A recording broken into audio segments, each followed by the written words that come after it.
গল্প মহাপ্রয়াণ। লেখনীতে নাফিসা তাবাসসুম খান। অন্তিম পর্ব।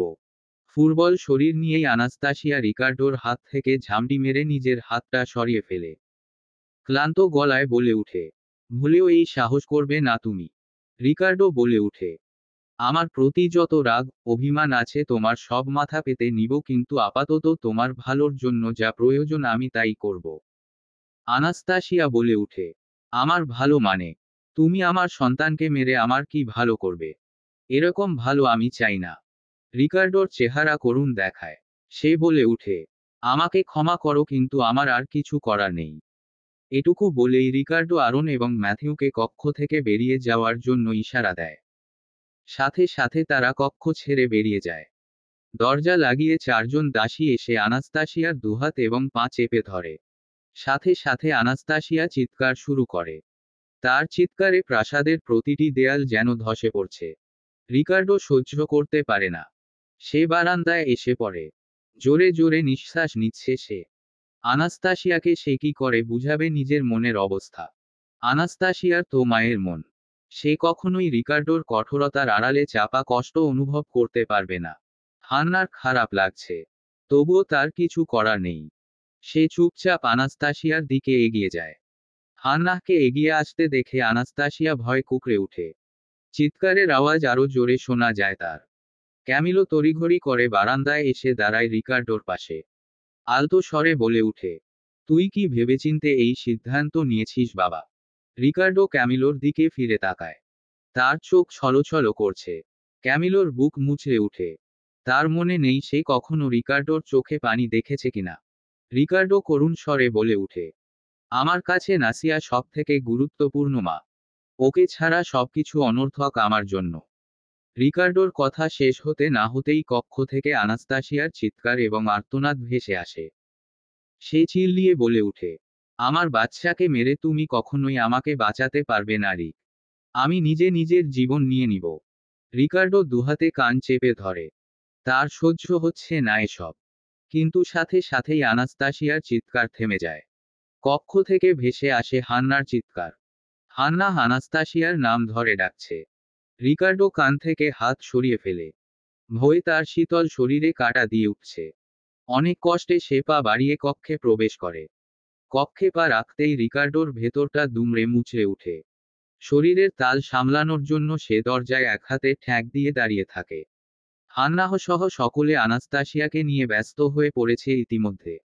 হান্নাহ একটি ছোট কাচের আয়না আনাস্তাসিয়ার নাকের কাছে ধরে নিঃশ্বাস পরীক্ষা করছে। এতক্ষণে তার চিৎকারে ম্যাথিউ এবং আরোনো কক্ষে প্রবেশ করেছে। আনাস্তাসিয়াকে চোখ বন্ধ অবস্থায় দেখে ম্যাথিউ ভয়ে সামনে এগোতে পারে না। তার শরীর অসাড় হয়ে আসে।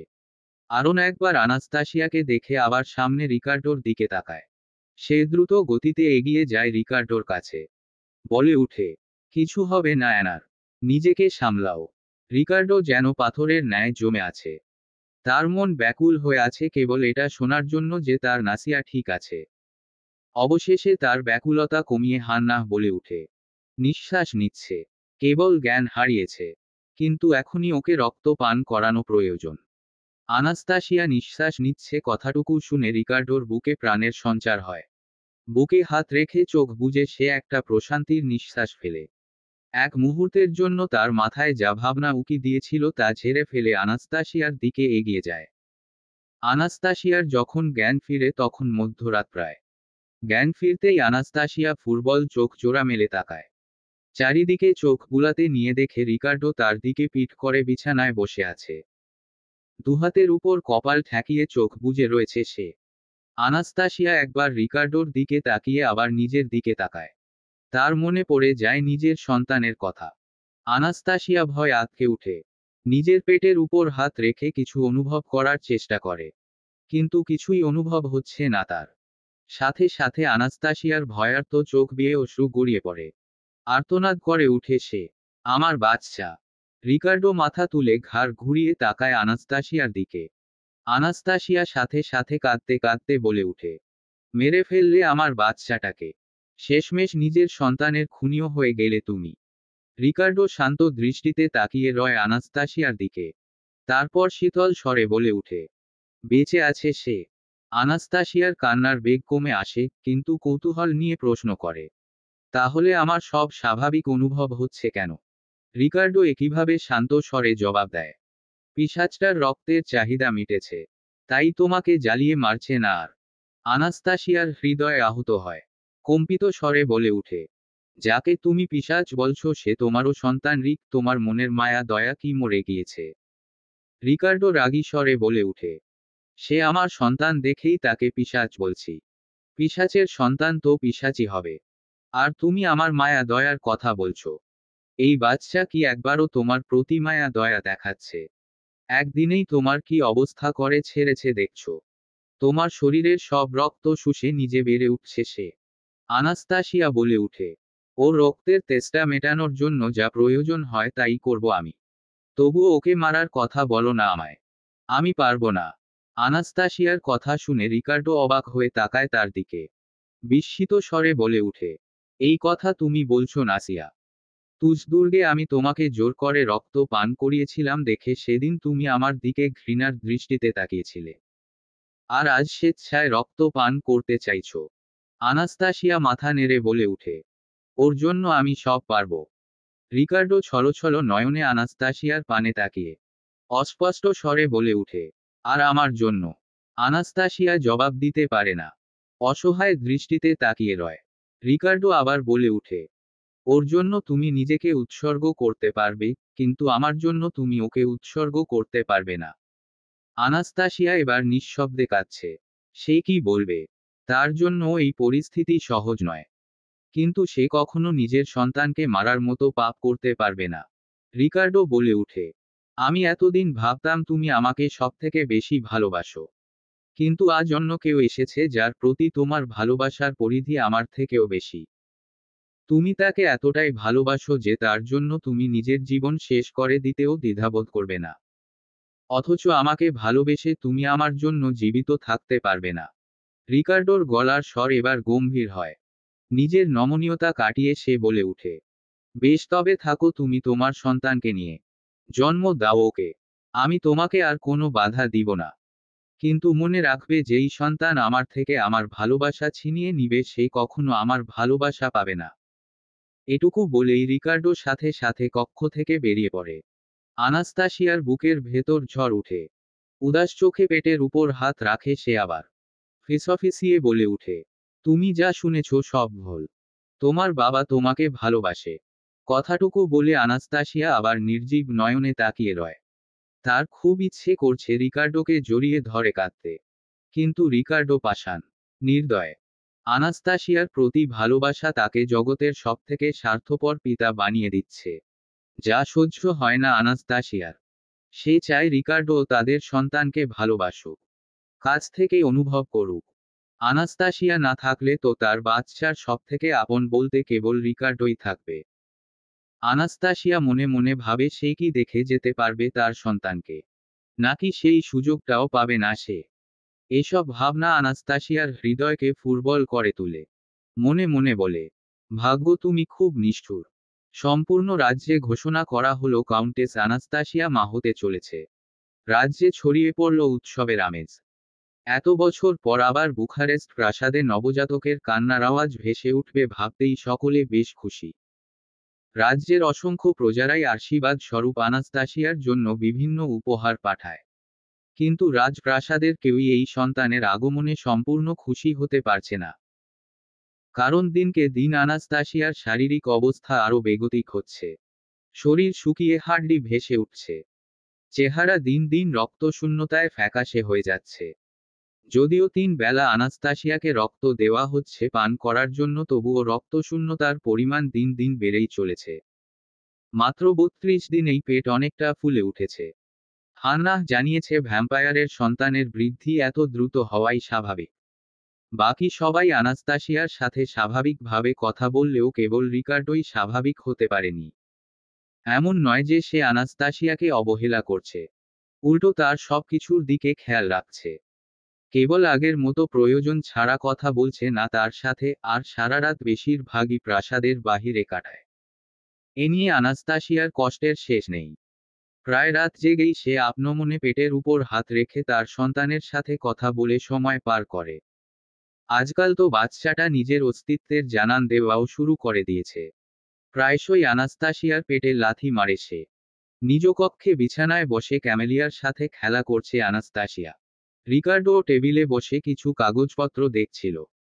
ক্যামেলিয়া হঠাৎ খেলার মাঝেই হাত বাড়িয়ে আনাস্তাসিয়ার পেটের উপর হাত রাখে। আনাস্তাসিয়া মুচকি হেসে বলে, কিছু টের পেয়েছো ক্যামি? ক্যামেলিয়া আচমকা একগাল হেসে মাথা আনাস্তাসিয়ার পেটের উপর রাখে। সাথে সাথে আনাস্তাসিয়ার পেটে ব্যথা করে উঠে। সে মৃদুস্বরে আহ বলে উঠে। টেবিলে বসে থাকা রিকার্ডো এতক্ষণ আর চোখে আনাস্তাসিয়াকেই দেখে যাচ্ছিল। আনাস্তাসিয়ার আর্তনাদ শুনে সে সাথে সাথে উঠে আসে বিছানার কাছে। এগিয়ে এসে ক্যামেলিয়াকে কোলে তুলে নিয়ে আনাস্তাসিয়াকে উদ্দেশ্য করে বলে উঠে, ক্যামেলিয়া তো বাচ্চা, কিন্তু তোমার মাথায় তো বুদ্ধি আছে নাকি? শরীরের রক্তর সাথে মাথার বুদ্ধিও লোপ পেয়েছে। ক্যামেলিয়া যদি আচমকা লাফ দিয়ে তোমার পেটের উপর পড়ত। রিকার্ডোর ধমক শুনে আনাস্তাসিয়া মুখ কালো করে ফেলে। আজকাল রিকার্ডো ছোট থেকে ছোট বিষয়ে তাকে কেবল ধমকায়। ভালো করে কথা বলা যেন ভুলেই গিয়েছে। ভাবনার জগৎ থেকে বেরিয়ে জবাবে আনাস্তাসিয়া বলে, হ্যাঁ, লোপ পেয়েছে আমার বুদ্ধি। সব দোষ আমার। রিকার্ডো কিছু বলতে নিয়েও বলতে পারে না। ক্যামেলিয়া তার হাত হামচে ধরে রেখেছে। রিকার্ডো বিড়বিড়িয়ে বলে উঠে, ঢংডি খালার ঢংডি ভাগ্নি। তখনই কক্ষের দরজায় করাঘাতের শব্দ হয়। রিকার্ডো অনুমতি দেয় ভেতরে প্রবেশ করার। আরন এবং হান্নাহ কক্ষে প্রবেশ করে। আরন কক্ষে প্রবেশ করতেই আনাস্তাসিয়ার গোমরা মুখ দেখে প্রশ্ন করে, কি হয়েছে অ্যানা? আনাস্তাসিয়া সাথে সাথে অভিযোগের সুরে বলে উঠে, আমার কি হবে ভাই? সব দোষ তো আমার শুধু। এজন্য সারাদিন ধমকের উপর থাকি। আরন ভ্রুকুচকে একবার আনাস্তাসিয়ার দিকে তো একবার রিকার্ডোর দিকে তাকায়। তারপর রিকার্ডোকে উদ্দেশ্য করে প্রশ্ন করে, তুমি কি অ্যানার উপর রাগ দেখিয়েছ? রিকার্ডো বলে উঠে, আমি রাগ দেখানোর কে?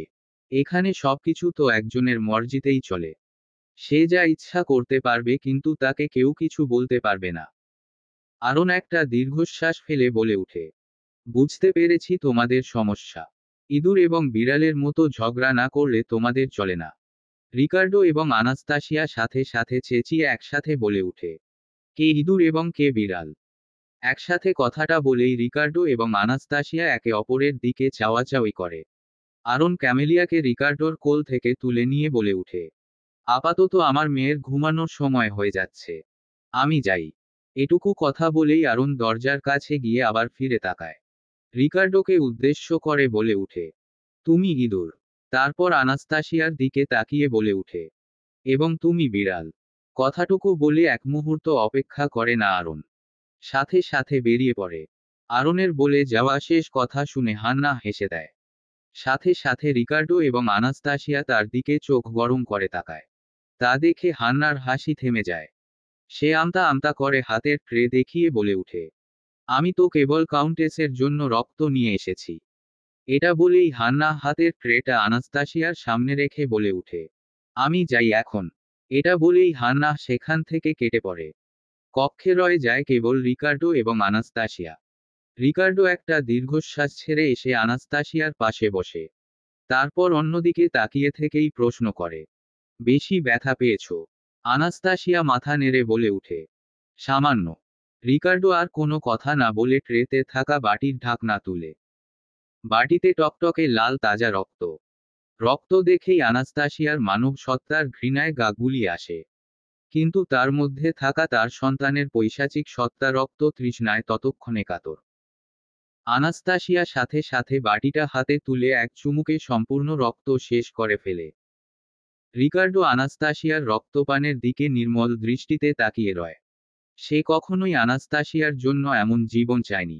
তার নাসিয়া একজন কোমল মানবী, যার উপর রাগ, তেজ, দুঃসাহসিকতা সহ সব মানায়। কিন্তু এই পিশাচ সত্তার রূপ মানায় না। রক্তপান শেষে আনাস্তাসিয়া বাটিটা আবার ট্রের উপর রেখে দেয়। রিকার্ডো চুপচাপ একটা পাতলা কাপড়ের সাদা রুমাল দ্বারা আনাস্তাসিয়ার মুখে লেপ্টে থাকা রক্ত মুছে দেয়। পরপরই সে ট্রে হাতে উঠে পড়তে নেয়, কিন্তু আনাস্তাসিয়া তার হাত ধরে অস্পষ্ট স্বরে ডাকে, রিক। রিকার্ডো থামে। সময় নিয়ে ঘাড় ঘুরিয়ে আনাস্তাসিয়ার দিকে তাকায়। আনাস্তাসিয়া কিছু একটা বলতে নিবে তখনই দরজায় করাঘাতের শব্দ হয়। রিকার্ডো হাতের ট্রেটা রেখে সোজা হয়ে দাঁড়ায়। অনুমতি দেয় প্রবেশের। সাথে সাথে একজন প্রহরী মাথা নত করে কক্ষে প্রবেশ করে বলে উঠে, কাউন্ট, কাউন্টেস, বিরক্ত করার জন্য মাফ করবেন, কিন্তু খুব গুরুত্বপূর্ণ বিষয় আপনাদের জানানো প্রয়োজন। রিকার্ডো ভ্রু কুঁচকে প্রশ্ন করে, কি হয়েছে?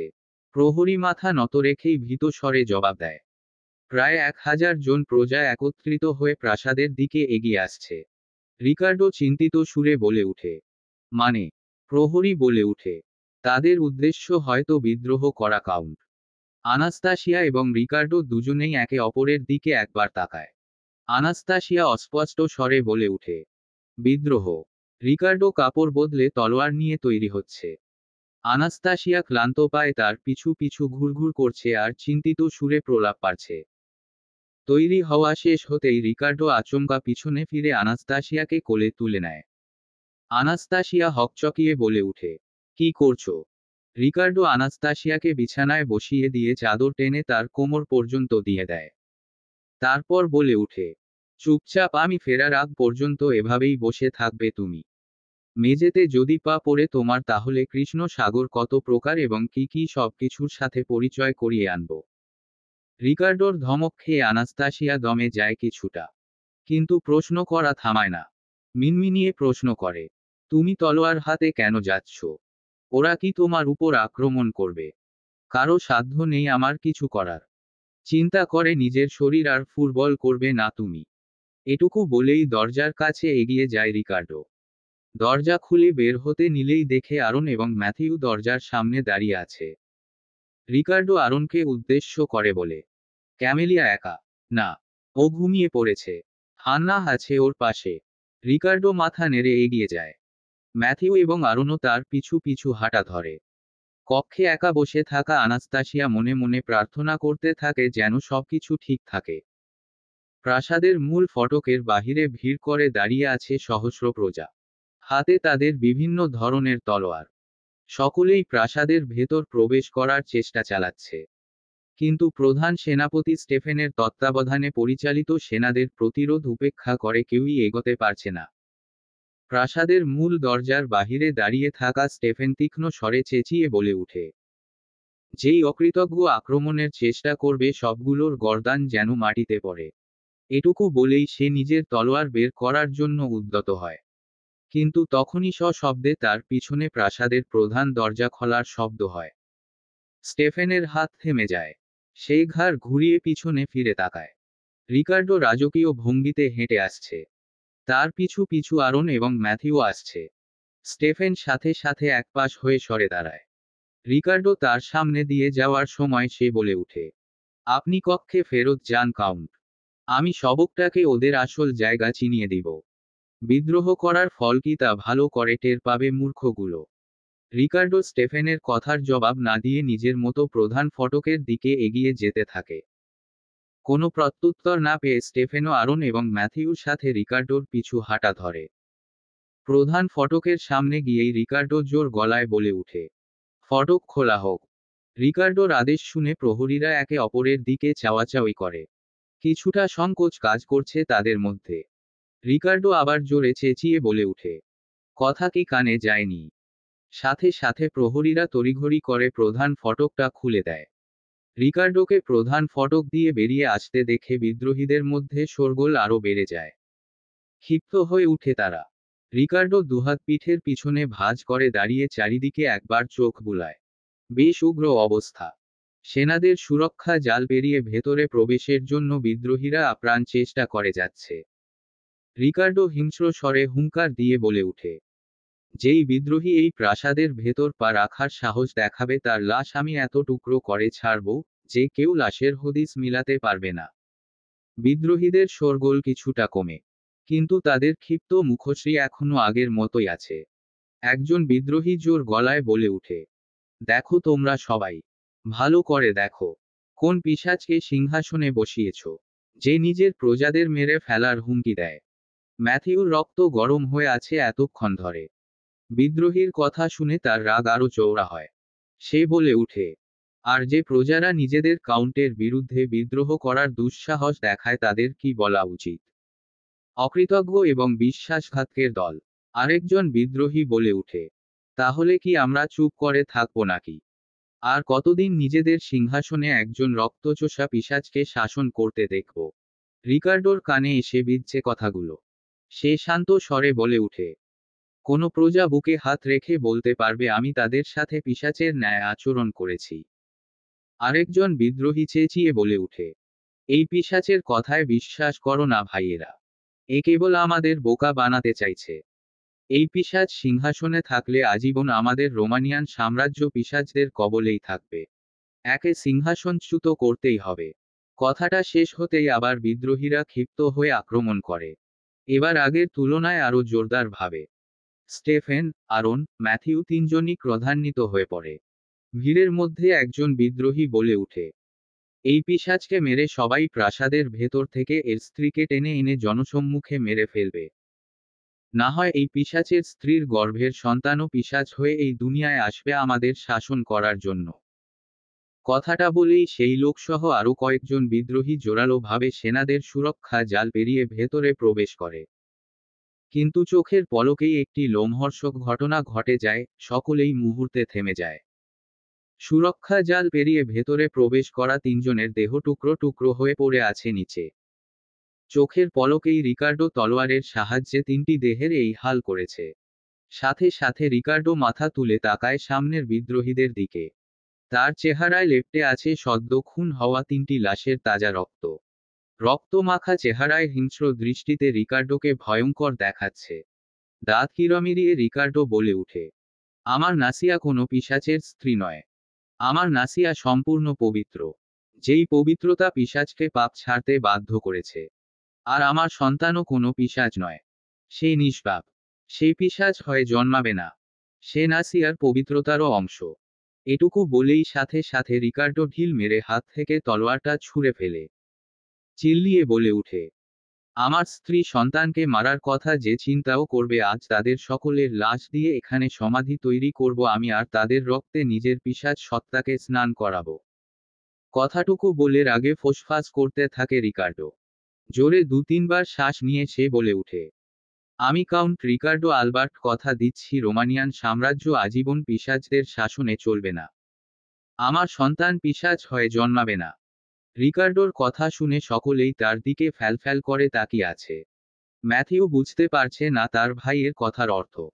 রিকার্ডো কি এটা কেবল পরিস্থিতি ঠান্ডা করার জন্য বলেছে? রিকার্ডোর এমন ভয়ঙ্কর রূপ দেখে আর কেউ সাহস পায় না সামনে এগোনোর। সকলেই সিদ্ধান্ত নেয় ফিরে যাওয়ার। তখনই রিকার্ডো আচমকা সকল সেনাদের উদ্দেশ্যে বলে উঠে, সকল সেনারা সুরক্ষা জাল ছেড়ে সরে আসো। রিকার্ডোর কথার অর্থ কেউ বুঝতে পারে না। তবুও সেনারা তার আদেশ মোতাবেক সরে দাঁড়ায়। বিদ্রোহীরা চলে যাওয়ার জন্য পিছু ফিরতেই আচমকা তাদের সকলের উপর বৃষ্টির ন্যায় একঝাঁক পানি এসে পড়ে। সকলেই হতবিহ্বল হয়ে উপরে তাকায়। প্রাসাদের বাহিরে দুদিকে উঁচু দুটি সেনা কেল্লা হতে কিছু সংখ্যক সেনা বিশাল পাত্র ভরে তাদের উপর পানি ঢেলে যাচ্ছে। সকল বিদ্রোহীরা ভিজে একাকার। কিন্তু মুহূর্তেই তারা উপলব্ধি করতে পারে এটা পানি নয় বরং কেরাসিন। সাথে সাথেই সকলের চেহারা ভয়ার্ত রূপ ধারণ করে। পালানোর জন্য উদ্যত হয় সকলে। কিন্তু ততক্ষণে বেশ দেরি হয়ে পড়েছে। এক হাতে ধনুক এবং অন্য হাতে তিনটি তীর নিয়ে রিকার্ডো আদেশের সুরে বলে উঠে, আগুন। সাথে সাথে একজন সেনা আগুনের মশাল হাতে রিকার্ডোর পাশে এসে দাঁড়ায়। রিকার্ডো আগুনে তীর তিনটা জ্বালিয়ে নিয়ে একসাথে ধনুকে রেখে বিদ্রোহীদের দিকে তাক করে। কিছু বুঝে ওঠার আগেই রিকার্ডো তীর ছুঁড়ে। সাথে সাথে সকল বিদ্রোহীদের দেহে আগুন ধরে যায়। যে দু তিনজন পালানোর জন্য দৌড় দিতে নেয় তাদেরকে তাক করে উপর থেকে সেনারা তীর ছুঁড়তে থাকে। রিকার্ডো তীক্ষ্ণ স্বরে স্টেফেনকে ডাকে। স্টেফেন দৌড়ে পাশে এসে দাঁড়াতেই রিকার্ডো বলে উঠে, রাজ্যের প্রতিটা কোণে পৌঁছে দেওয়া হোক এদের পরিণতির খবর। সকলেই যেন বুঝতে পারে কাউন্ট রিকার্ডোর বিরুদ্ধে বিদ্রোহ করার পরিণাম কতটা ভয়াবহ হতে পারে। স্টেফেন মাথা নেড়ে বলে উঠে, যা হুকুম কাউন্ট। রিকার্ডো আর এক মুহূর্ত অপেক্ষা করে না। প্রাসাদের ভেতর হাঁটা ধরে সে। নিজের কক্ষে ঢোকার আগে ভালো করে হাত মুখ ধুয়ে এসেছে রিকার্ডো।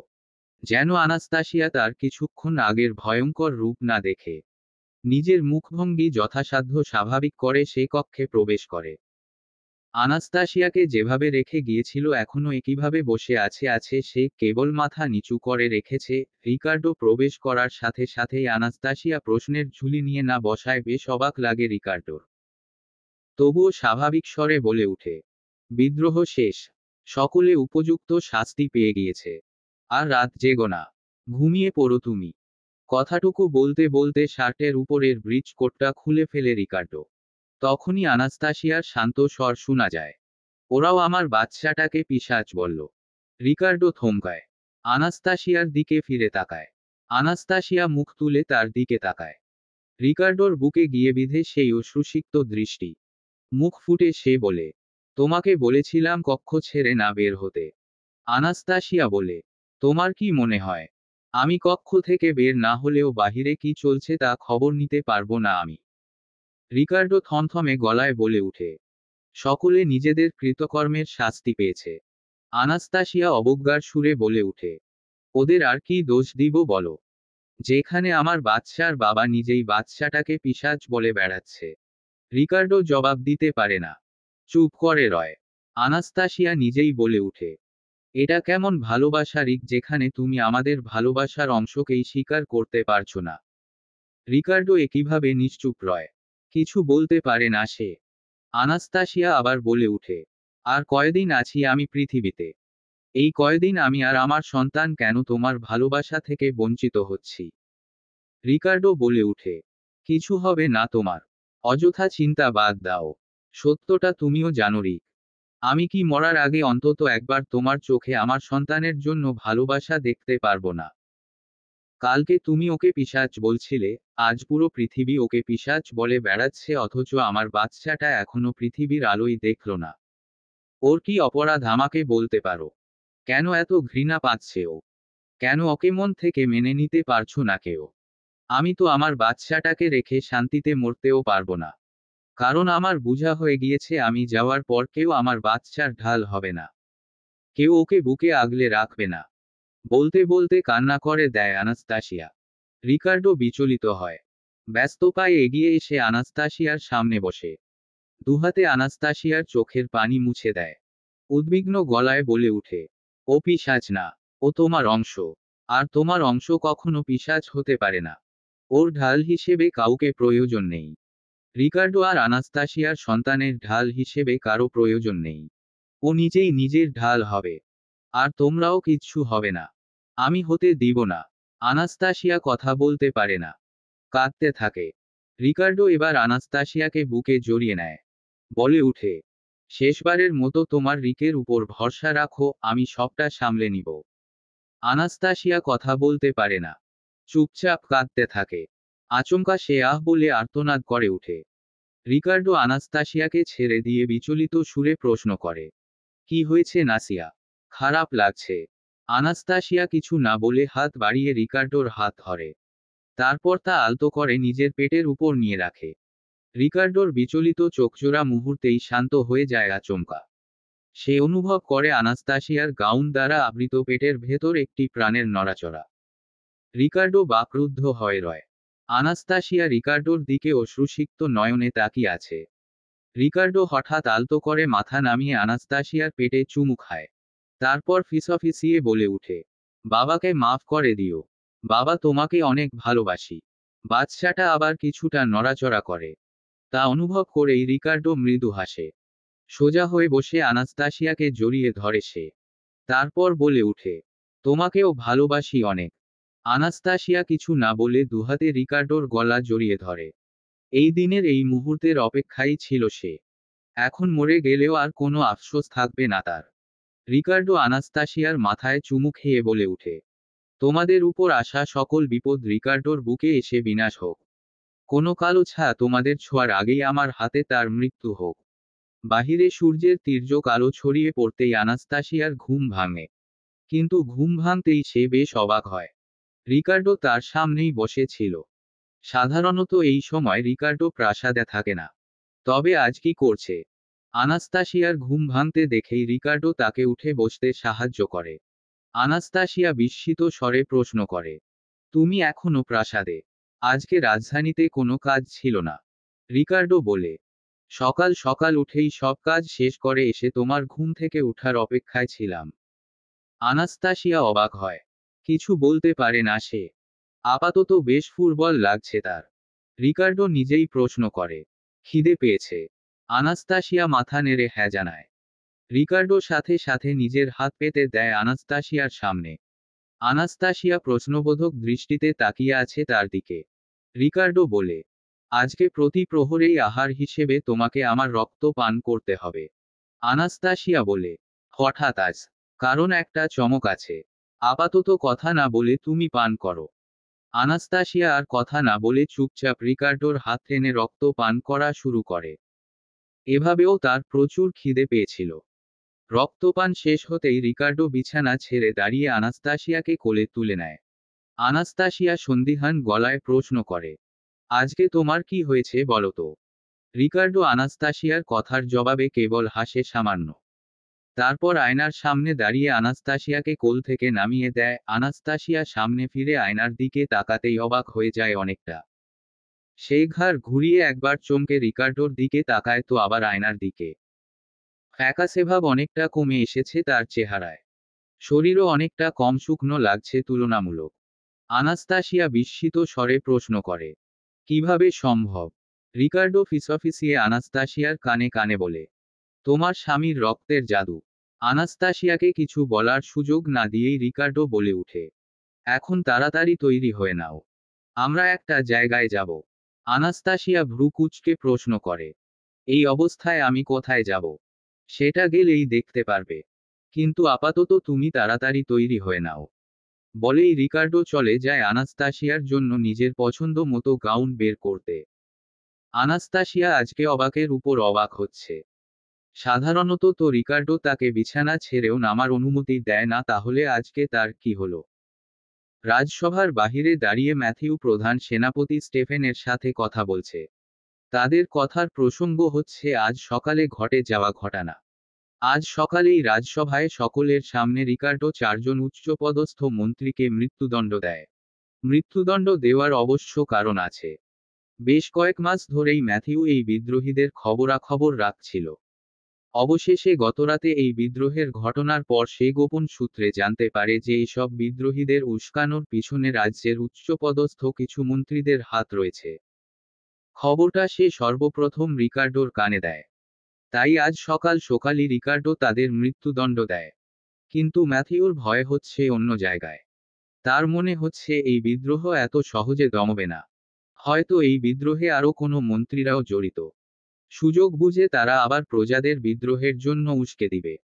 ম্যাথিউ চিন্তিত সুরে স্টেফেনকে বলে, প্রধান সেনাপতি, আমাদের এখন ভালো করে চোখ কান খোলা রাখতে হবে। কাউকেই সন্দেহ তালিকার বাহিরে রাখা যাবে না। স্টেফেন মাথা নেড়ে বলে, তা অবশ্যই। কিন্তু আমাদের কি একবার কাউন্টকে আমাদের এই সন্দেহের বিষয়ে জানানো উচিত না? ম্যাথিউ বলে, ভাইকে আমি অবশ্যই সবার আগে জানাতাম। কিন্তু ভাই কাউন্টেস আনাস্তাসিয়াকে নিয়ে বেশ চিন্তিত। পাশাপাশি রাজ্যের হাজারটা চিন্তাও উনার মাথায় ঘুরঘুর করছে। এসবের মাঝে উনাকে অযথা বিরক্ত করা অনুচিত হবে। তার চেয়ে ভালো আমরা চোখ কান খোলা রাখি। স্টেফেন এবার সম্মতিসূচক মাথা নাড়ায়। কোনো এক কারণে রিকার্ডোর প্রতি তার এক অদৃশ্য ভক্তি এবং বিশ্বস্ততা কাজ করে। যদিও সে কাউন্ট লোনেলের শাসনামল থেকেই প্রধান সেনাপতির দায়িত্বে ভূমিকা পালন করে যাচ্ছে, কিন্তু তার স্পষ্ট মনে আছে সেই সময় রাজ্যে কি হারে অপরাধের পরিমাণ বেড়েছিল। তার কানে প্রায়ই খবর আসত প্রিন্স ড্রাগোসের করা অনেক অপরাধের খবর। কিন্তু স্টেফেন কখনো মুখ খুলে সেই বিষয়ে কিছু বলেনি। কিছু প্রতিবাদ করলে তার পরিণাম কেমন হতে পারে সেই সম্পর্কে ধারণা ছিল বিধায়ী সে আর সাহস করেনি। অথচ তখন রাজ্য একজন মানুষের শাসনে ছিল। অতঃপর একদিন সেই রাজার মৃত্যু ঘটল। স্টেফেন ভাবল এখন তার ছেলে সিংহাসনে বসবে। রাজ্য আরও রসাতলে যাবে। কিন্তু তখনই দেবদূত হয়ে আগমন হলো এক পিশাচের। যেই পিশাচ একজন যজ্ঞ কাউন্টের ন্যায় রাজ্য পরিচালনা করে চলেছেন। নিজের ক্ষমতার অপব্যবহারও করেননি। প্রজাদের জন্য অক্লান্ত পরিশ্রম করে যাচ্ছেন। এসবের সামনাসামনি সাক্ষী হল স্টেফেন। তাই তো সে রিকার্ডোর জন্য নিজের জীবন দিতেও কখনো পিছু পা হবে না। মাঝে মধ্যে তার মনে হয় মানুষরূপী পিশাচদের তুলনায় এই পিশাচরূপী দেবদূত ঢের ভালো। রিকার্ডোর হাত ধরে ফিটন ছেড়ে সাবধানে নেমে আসে আনাস্তাসিয়া। সামনে তাকাতেই সে বেশ অবাক হয়। সে এই মুহূর্তে তুজ দুর্গের প্রধান ফটকের সামনে দাঁড়িয়ে আছে। রিকার্ডোর দিকে বিস্মিত দৃষ্টিতে তাকিয়ে সে প্রশ্ন করে, এটাই ছিল তোমার সেই বিশেষ জায়গা? রিকার্ডো মাথা নেড়ে বলে, হ্যাঁ। কেন, তুমি খুশি হওনি? আনাস্তাসিয়া হালকা গলা ভিজিয়ে বলে, এত বড় দুর্গে কেবল আমরা দুজন। রিকার্ডো মজা করে প্রশ্ন করে, ভয় পাচ্ছ? আনাস্তাসিয়া মুখ ছোট করে বলে, আমি কাউকে ভয় পাই না, কিন্তু তোমার এই দুর্গ দেখতে ভয়ঙ্কর। আমার ছোট বাচ্চাটা যদি এখানে ভয় পায়। রিকার্ডো হো হো করে হেসে উঠে। আনাস্তাসিয়া ভ্রু কুঁচকে রিকার্ডোর দিকে তাকিয়ে আছে। রিকার্ডো সাধারণত কখনো শব্দ করে হাসে না, তবে আজ কি হলো? নাকি সে নিজেই বেশি ভাবছে? রিকার্ডো আনাস্তাসিয়ার পেটে হাত রেখে প্রশ্ন করে, কি বাবা, তুমি ভয় পাচ্ছ? পেটের ভেতর থেকে কোনো নড়াচড়া অনুভব না করে রিকার্ডো সোজা হয়ে দাঁড়িয়ে বলে উঠে, আমার ছেলে ভীতু না বুঝলে? আনাস্তাসিয়া ভ্রু কুঁচকে প্রশ্ন করে, তুমি কিভাবে জানো ও ছেলে? রিকার্ডো বলে, আমাদের বাপ ছেলের কথা তোমাকে কেন জানাবো? যদিও মেয়ে হয় আর রাগ করে তোমার উপর। উহু, ও ছেলেই। আর ওর সাথে আমার একটা গভীর সম্পর্ক আছে না? আনাস্তাসিয়া ভেঙচি কেটে বলে, বাহ, পেটে রাখবো আমি আর সম্পর্ক গভীর তোমার সাথে? তাহলে তোমার ছেলে তুমি রাখো পেটে। রিকার্ডো একইভাবে আবার হেসে উঠে। এবার সে হাসতে হাসতে বলে, যথেষ্ট হয়েছে, এবার ভেতরে চলো। আনাস্তাসিয়া কপট রাগ দেখিয়ে বলে, যাব না। রিকার্ডো আর আনাস্তাসিয়ার কথায় পাত্তা না দিয়ে তাকে কোলে তুলে নেয়। তারপর বিদ্রূপ করে বলে উঠে, নাসিয়া যাবে। নাসিয়ার ছেলেও যাবে। দুর্গের ভেতর প্রবেশ করতেই আরো অবাক হয় আনাস্তাসিয়া। কালো রঙের পাথরের তৈরি এই দুর্গকে আনাস্তাসিয়ার কাছে প্রেতাত্মাদের আস্তানা মনে হতো। কিন্তু এখন এই দুর্গ ভেতর থেকে বেশ রাজকীয় ভাবে সাজানো। যে কেউ দেখলেই তাদের কাছে বেশ আকর্ষণীয় লাগবে দেখতে। আনাস্তাসিয়াকে অবাক করে দিয়ে তার সামনে হঠাৎ জোসেফ এসে দাঁড়ায়। মাথা নত করে সে বলে উঠে, স্বাগতম কাউন্ট। স্বাগতম কাউন্টেস। আনাস্তাসিয়া ভ্রু কুঁচকে প্রশ্ন করে, তুমিও এখানে? জোসেফ মাথা নত রেখেই বলে, জি কাউন্টেস। রিকার্ডো জোসেফকে প্রশ্ন করে, সব ঠিকঠাক? জোসেফ বলে, জি কাউন্ট, কেবল আপনাদের অপেক্ষায় ছিলাম। আচ্ছা। বলেই রিকার্ডো আনাস্তাসিয়াকে কোল থেকে নামিয়ে দেয়। আনাস্তাসিয়া ভ্রু নাচিয়ে প্রশ্ন করে, কিসের অপেক্ষা? তা তুমি গেলেই দেখতে পাবে।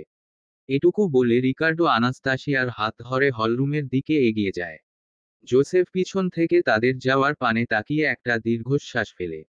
হলরুমে প্রবেশ করতেই আনাস্তাসিয়া দেখে একজন লোক ছবি আঁকার সরঞ্জাম হাতে দাঁড়িয়ে আছে। লোকটার চেহারা দেখেই বোঝা যাচ্ছে এতক্ষণ এভাবে দাঁড়িয়ে থেকে তিনি বেশ ক্লান্ত। তবুও রিকার্ডো এবং আনাস্তাসিয়াকে দেখতেই তিনি মুখে সৌজন্যতার হাসি ফুটিয়ে তাদের স্বাগতম জানায়। রিকার্ডো আনাস্তাসিয়াকে লোকটার সাথে পরিচয় করিয়ে দিয়ে বলে, নাসিয়া, ইনি হলেন বিখ্যাত চিত্রকর সেভাস্টিন ডি সোজা। আনাস্তাসিয়া হেসে লোকটিকে উদ্দেশ্য করে বলে, পরিচয় হয়ে ভালো লাগলো।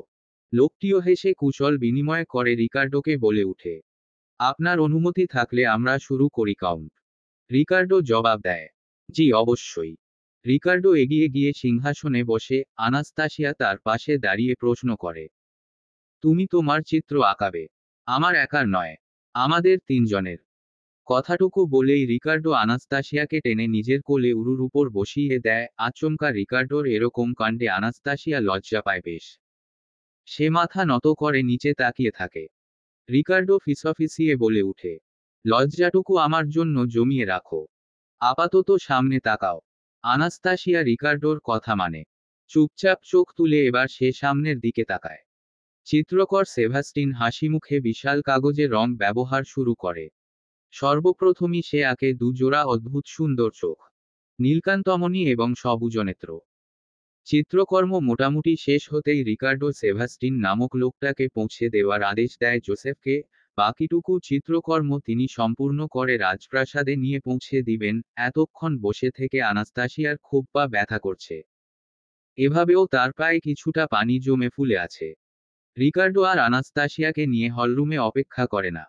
তাকে কোলে তুলে নিজের কক্ষে নিয়ে আসে। আনাস্তাসিয়াকে বিছানায় বসিয়ে দিয়ে রিকার্ডো তার সামনে বসে পড়ে। নিজের হাত আনাস্তাসিয়ার সামনে বাড়িয়ে দিয়ে বলে, তোমায় ফুটবল দেখাচ্ছে। আনাস্তাসিয়া রিকার্ডোর হাত ধরে নিজের মুখের কাছে নিয়েও থেমে যায়। একবার চোখ তুলে সে রিকার্ডোর দিকে তাকিয়ে প্রশ্ন করে, তোমার কষ্ট হয় না রিক? রিকার্ডো আনাস্তাসিয়ার দিকে তাকিয়ে শান্ত স্বরে জবাব দেয়, হয়, প্রচুর কষ্ট হয়। যখন তুমি কষ্টে থাকো তখন। আনাস্তাসিয়া এখনো রিকার্ডোর দিকে তাকিয়ে আছে। রিকার্ডো অপর হাত এগিয়ে আনাস্তাসিয়ার গালে রাখে আলতো করে। তারপর বলে উঠে, আমার সকল বাসনা তোমায় জুড়ে। আমার সকল বেদনা তোমায় ঘিরে। আনাস্তাসিয়ার চোখের কার্নিশ বেয়ে এক ফোঁটা পানি গড়িয়ে পড়ে। তা দেখে রিকার্ডো তা পরম যত্নে মুছে দিয়ে বলে, আমার ছেলে আর ছেলের মা আপাতত ক্ষুধার্ত। তাড়াতাড়ি রক্তপান করে আমায় উদ্ধার করো। রিকার্ডোর কথা বলার ভঙ্গি দেখে আনাস্তাসিয়া হেসে দেয়। চুপচাপ সে রক্তপান শুরু করে। বেশ কিছুক্ষণ পর রক্তপান শেষ হতেই রিকার্ডো নিজের পকেট থেকে একটা রুমাল বের করে আনাস্তাসিয়ার মুখ মুছে দেয়। মুখ মুছে রিকার্ডো উঠে যেতে নিলেই আনাস্তাসিয়া প্রশ্ন করে, কোথায় যাচ্ছ? রিকার্ডো হেসে উত্তর দেয়, কোথাও যাচ্ছি না তোমাকে ছেড়ে। এটুকু বলেই রিকার্ডো আলমারির সামনে এগিয়ে যায়। আলমারির দরজা খুলে সেখান থেকে কিছু জিনিস হাতে নিয়ে এগিয়ে এসে বসে আনাস্তাসিয়ার সামনে। আনাস্তাসিয়া প্রথম কিছুক্ষণ জিনিসগুলোর দিকে ভ্রু কুঁচকে তাকিয়ে থাকলেও পরে হঠাৎ তার মনে পড়ে এগুলো তারই জিনিস। সে বিস্মিত দৃষ্টিতে রিকার্ডোর দিকে তাকায়। রিকার্ডো হেসে আনাস্তাসিয়াকে বলে, মেসিডোনিয়ায় আমাদের প্রথম দিন সাক্ষাৎ শেষে তোমার ভুলক্রমে ফেলে যাওয়া কিছু জিনিস। আনাস্তাসিয়া একবার তলোয়ার তো একবার খঞ্জরটা তো আবার নিজের চুলের সেই সোনালি ফিতেটা ধরে দেখছে। মুহূর্তেই তার চোখের সামনে ভেসে উঠে তাদের সেই আকস্মিক সাক্ষাৎগুলো। তখন আনাস্তাসিয়া কখনো কল্পনাও করেনি একদিন তার এই স্বপ্ন পুরুষের সাথে সে চিরজীবনের জন্য বাধা পড়বে। কথাগুলো ভাবতে ভাবতেই আনাস্তাসিয়ার মুখে হাসির রেখা ফুটে ওঠে। সেই হাসিমাখা মুখ লক্ষ্য করে রিকার্ডোর মুখের হাসিও চওড়া হয়। আচমকা আনাস্তাসিয়া নিজের হাতের তলোয়ার একপাশে রেখে রিকার্ডোর শার্ট ধরে কিছুটা নিজের দিকে টেনে তার অধরে অধর মিলিয়ে দেয়। রিকার্ডো চমকায় না, উল্টো সে দুহাতে আনাস্তাসিয়াকে গভীর আলিঙ্গনে জড়িয়ে নেয়। আনাস্তাসিয়া কিছু মুহূর্তের জন্য একটু সরে এসে রিকার্ডোর মতো ফিসফিসিয়ে বলে উঠে, আমার জীবনে আসার জন্য অসংখ্য ধন্যবাদ তোমায় রিক।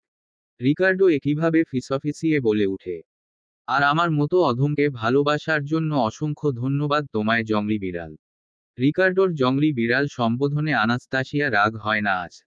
সে উল্টো হেসে আবার রিকার্ডোর দিকে এগিয়ে যায়। মধ্যরাত। সম্পূর্ণ নির্জন ট্রান্সেলভেনিয়ার গহীনে এই নিস্তব্ধ তুষ দুর্গে কেবল রিকার্ডো এবং আনাস্তাসিয়া ছাড়া আর একটা কাকপক্ষীও নেই। আনাস্তাসিয়া ঘুমিয়ে পড়েছে বেশ অনেকক্ষণ হলো। রিকার্ডো বিছানার পাশে মেঝেতে বসে আনাস্তাসিয়ার ঘুমন্ত মুখশ্রীর দিকে তাকিয়ে আছে। এত নির্জন এক দুর্গে থেকেও আনাস্তাসিয়ার ঘুমন্ত মুখশ্রী জুড়ে কোনো চিন্তা কিংবা ভয়ে ছাপ নেই। একদম শান্তশিষ্ট বিড়াল ছানার মতো গুটিসুটি মেরে ঘুমিয়ে আছে সে। আনাস্তাসিয়ার দিকে তাকিয়ে থাকতে থাকতে হঠাৎ করে রিকার্ডোর বুক মোচড় দিয়ে উঠে। আজীবন তার নাসিয়া এভাবেই নিশ্চিন্তে ঘুমাতে পারবে তো? খোলা বিশাল জানালা দিয়ে এখান থেকেই স্পষ্ট আকাশের অর্ধচন্দ্র দেখা যাচ্ছে। রিকার্ডো সেদিকে নিশ্চুপ কিছুক্ষণ তাকিয়ে রয়। চাঁদটাও কেন আজকে এরকম অর্ধ রূপ ধারণ করেছে? তবে প্রকৃতিও কি রিকার্ডোর মনের অবস্থা বুঝতে পারছে? আনাস্তাসিয়ার সাথে প্রথম সাক্ষাতের সেই রাতে রিকার্ডোর অনুভব হচ্ছিল সবকিছু সেদিন তার সাথে এক মিষ্টি ষড়যন্ত্রে মত্ত হয়েছে। আজ আবার একই জিনিস অনুভব করছে রিকার্ডো। তবে আজ আর মিষ্টি ষড়যন্ত্র নয়, বরং এক ভয়ঙ্কর ষড়যন্ত্র। রিকার্ডোর বুক প্রবলভাবে কাঁপছে। আচমকা এলোমেলো ভঙ্গিতে সে অনেকটা দূরে গিয়ে দেয়ালে পিঠ ঠ্যাক দিয়ে বসে। বুকের ভেতর বয়ে যাওয়া ঝড় তার নিঃশব্দে চোখ দিয়ে ঝরছে। তার দৃষ্টি এখনো আনাস্তাসিয়ার দিকে নিবদ্ধ। শান্ত স্বরে সে বলে উঠে, আমার নাসিয়া। রিকার্ডোর চোখ যেন তার বিপর্যস্ত অন্তরের দহনের জানান দিচ্ছে। সাথে সাথে সে হাঁটুর উপর রাখা দুহাতের বাঁধনের মধ্যে মাথা ঠেকিয়ে ঠোঁট কামড়ে কাঁদতে থাকে। এত পুড়ছে কেন অন্তর? রিকার্ডো তো কখনো কাপুরুষ ছিল না। তাহলে আজকে কিসের ভয় তাকে এত কাঁদাচ্ছে? রিকার্ডো আজকে প্রথমবারের মতো ভ্যাম্পায়ার হওয়ায় আফসোস করছে। ভ্যাম্পায়ার না হয়ে সে যদি ভাগ্য দেবতা হতো তাহলে কতই না ভালো হতো। সে নিজ হাতে নিজেদের ভাগ্য লিখত। তার, আনাস্তাসিয়ার এবং তাদের সন্তানের। যেই ভাগ্যের রেখার সূচনা আছে কিন্তু বিচ্ছেদ নেই। বেদনার গুঞ্জন যেখানে কখনো হানা দিতে পারবে না। রিকার্ডো মুখ তুলে আবার তাকায় আনাস্তাসিয়ার দিকে। তার ঘুমন্ত চোখ, মুখ, গাল একবার দেখে নিয়ে ডুব দেয় অতীতে। মেসিডোনিয়ায় রিকার্ডো এবং আনাস্তাসিয়ার প্রথম সাক্ষাতের পর এক গভীর রাতের নিশি কথা। আনাস্তাসিয়া তখন গভীর ঘুমে আচ্ছন্ন। নিঃশব্দে তার কক্ষের জানালা খুলে কক্ষে প্রবেশ করে রিকার্ডো। ধীর পায়ে এগিয়ে গিয়ে সে আনাস্তাসিয়ার বিছানার পাশে মেঝেতে হাঁটু গেড়ে বসে। কিছুক্ষণ দু নয়ন ভরে আনাস্তাসিয়াকে দেখে নিয়ে রিকার্ডো এক হাতে তার মুখের উপর এসে থাকা অবাধ্য সোনালি চুলগুলোকে সরিয়ে দেয়। উন্মুক্ত হয় আনাস্তাসিয়ার ঘাড়। দপদপ করে রগ লাফাচ্ছে সেখানে। রিকার্ডো আকর্ষণ অনুভব করে। কিছুটা ঘোর মেশানো দৃষ্টি মেলে সে আনাস্তাসিয়ার ঘাড়ের কাছে মুখ নেয়, উষ্ণ অধর ছোঁয়ায় সেখানে। পরক্ষণেই অস্পষ্ট স্বরে বলে উঠে, নাসিয়া। ঘোর কাটতেই রিকার্ডো চলে আসতে চায়। কিন্তু উঠতে নিলেই সে অনুভব করে আনাস্তাসিয়া তার এক হাত জড়িয়ে তার উপর মাথা রেখে শুয়ে আছে। রিকার্ডোর আর সরতে ইচ্ছে করে না।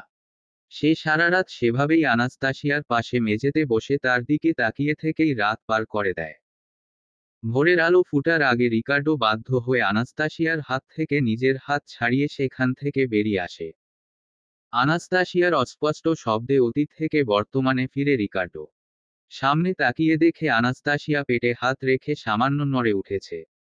ক্লান্ত পা জোড়া এগিয়ে নিয়ে আনাস্তাসিয়ার পাশে বসে রিকার্ডো আলতোভাবে তার পেট ছুঁয়ে দিতেই অনুভব করে কারো নড়াচড়া।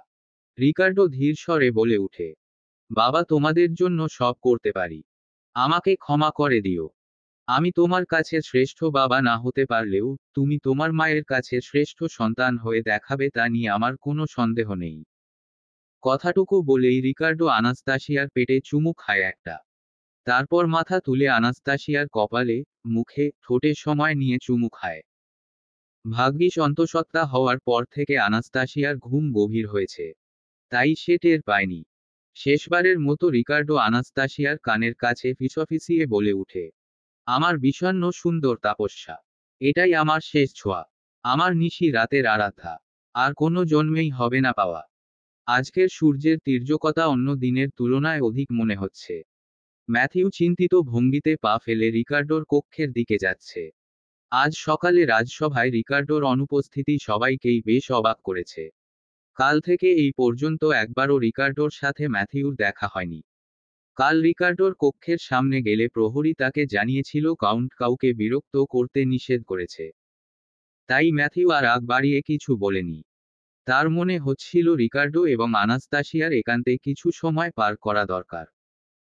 কিন্তু কাল সারাদিন পেরিয়ে আজও যখন রিকার্ডো বা আনাস্তাসিয়া কারো দেখা মিলল না তখন ম্যাথিউর কপালে চিন্তার ভাঁজ ফুটে ওঠে। কক্ষের কাছাকাছি যেতেই আরনের সাথে দেখা হয় ম্যাথিউর। আরন ক্যামেলিয়াকে কোলে নিয়ে হয়তো রিকার্ডোর কক্ষের দিকেই যাচ্ছিল। ম্যাথিউকে দেখতেই সে দাঁড়িয়ে পড়ে। ম্যাথিউ প্রশ্ন করে, তুমিও যাচ্ছ? আরন মাথা নেড়ে বলে, হ্যাঁ। কাল থেকে একবারও অ্যানা ক্যামেলিয়াকে দেখার বায়না করেনি ভাবতেই অবাক লাগছে, তাই ভাবলাম একবার গিয়ে দেখে আসি ও কেমন আছে।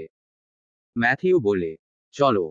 কক্ষের দরজার সামনে গিয়ে দাঁড়িয়ে ম্যাথিউ প্রহরীকে উদ্দেশ্য করে বলে উঠে, আমরা কাউন্ট এবং কাউন্টেসের সাথে দেখা করতে চাই।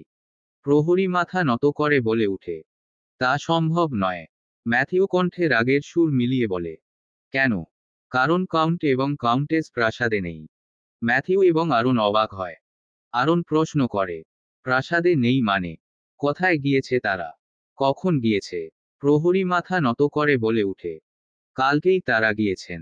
আমাদের জানাতে নিষেধ করেছিলেন কাউন্ট। ম্যাথিউ আর আরন অবাকের চূড়ান্ত পর্যায়ে। এত লুকোচুরি করে কোথায় গেল ওরা? তাও আনাস্তাসিয়ার শরীরের এই অবস্থায়।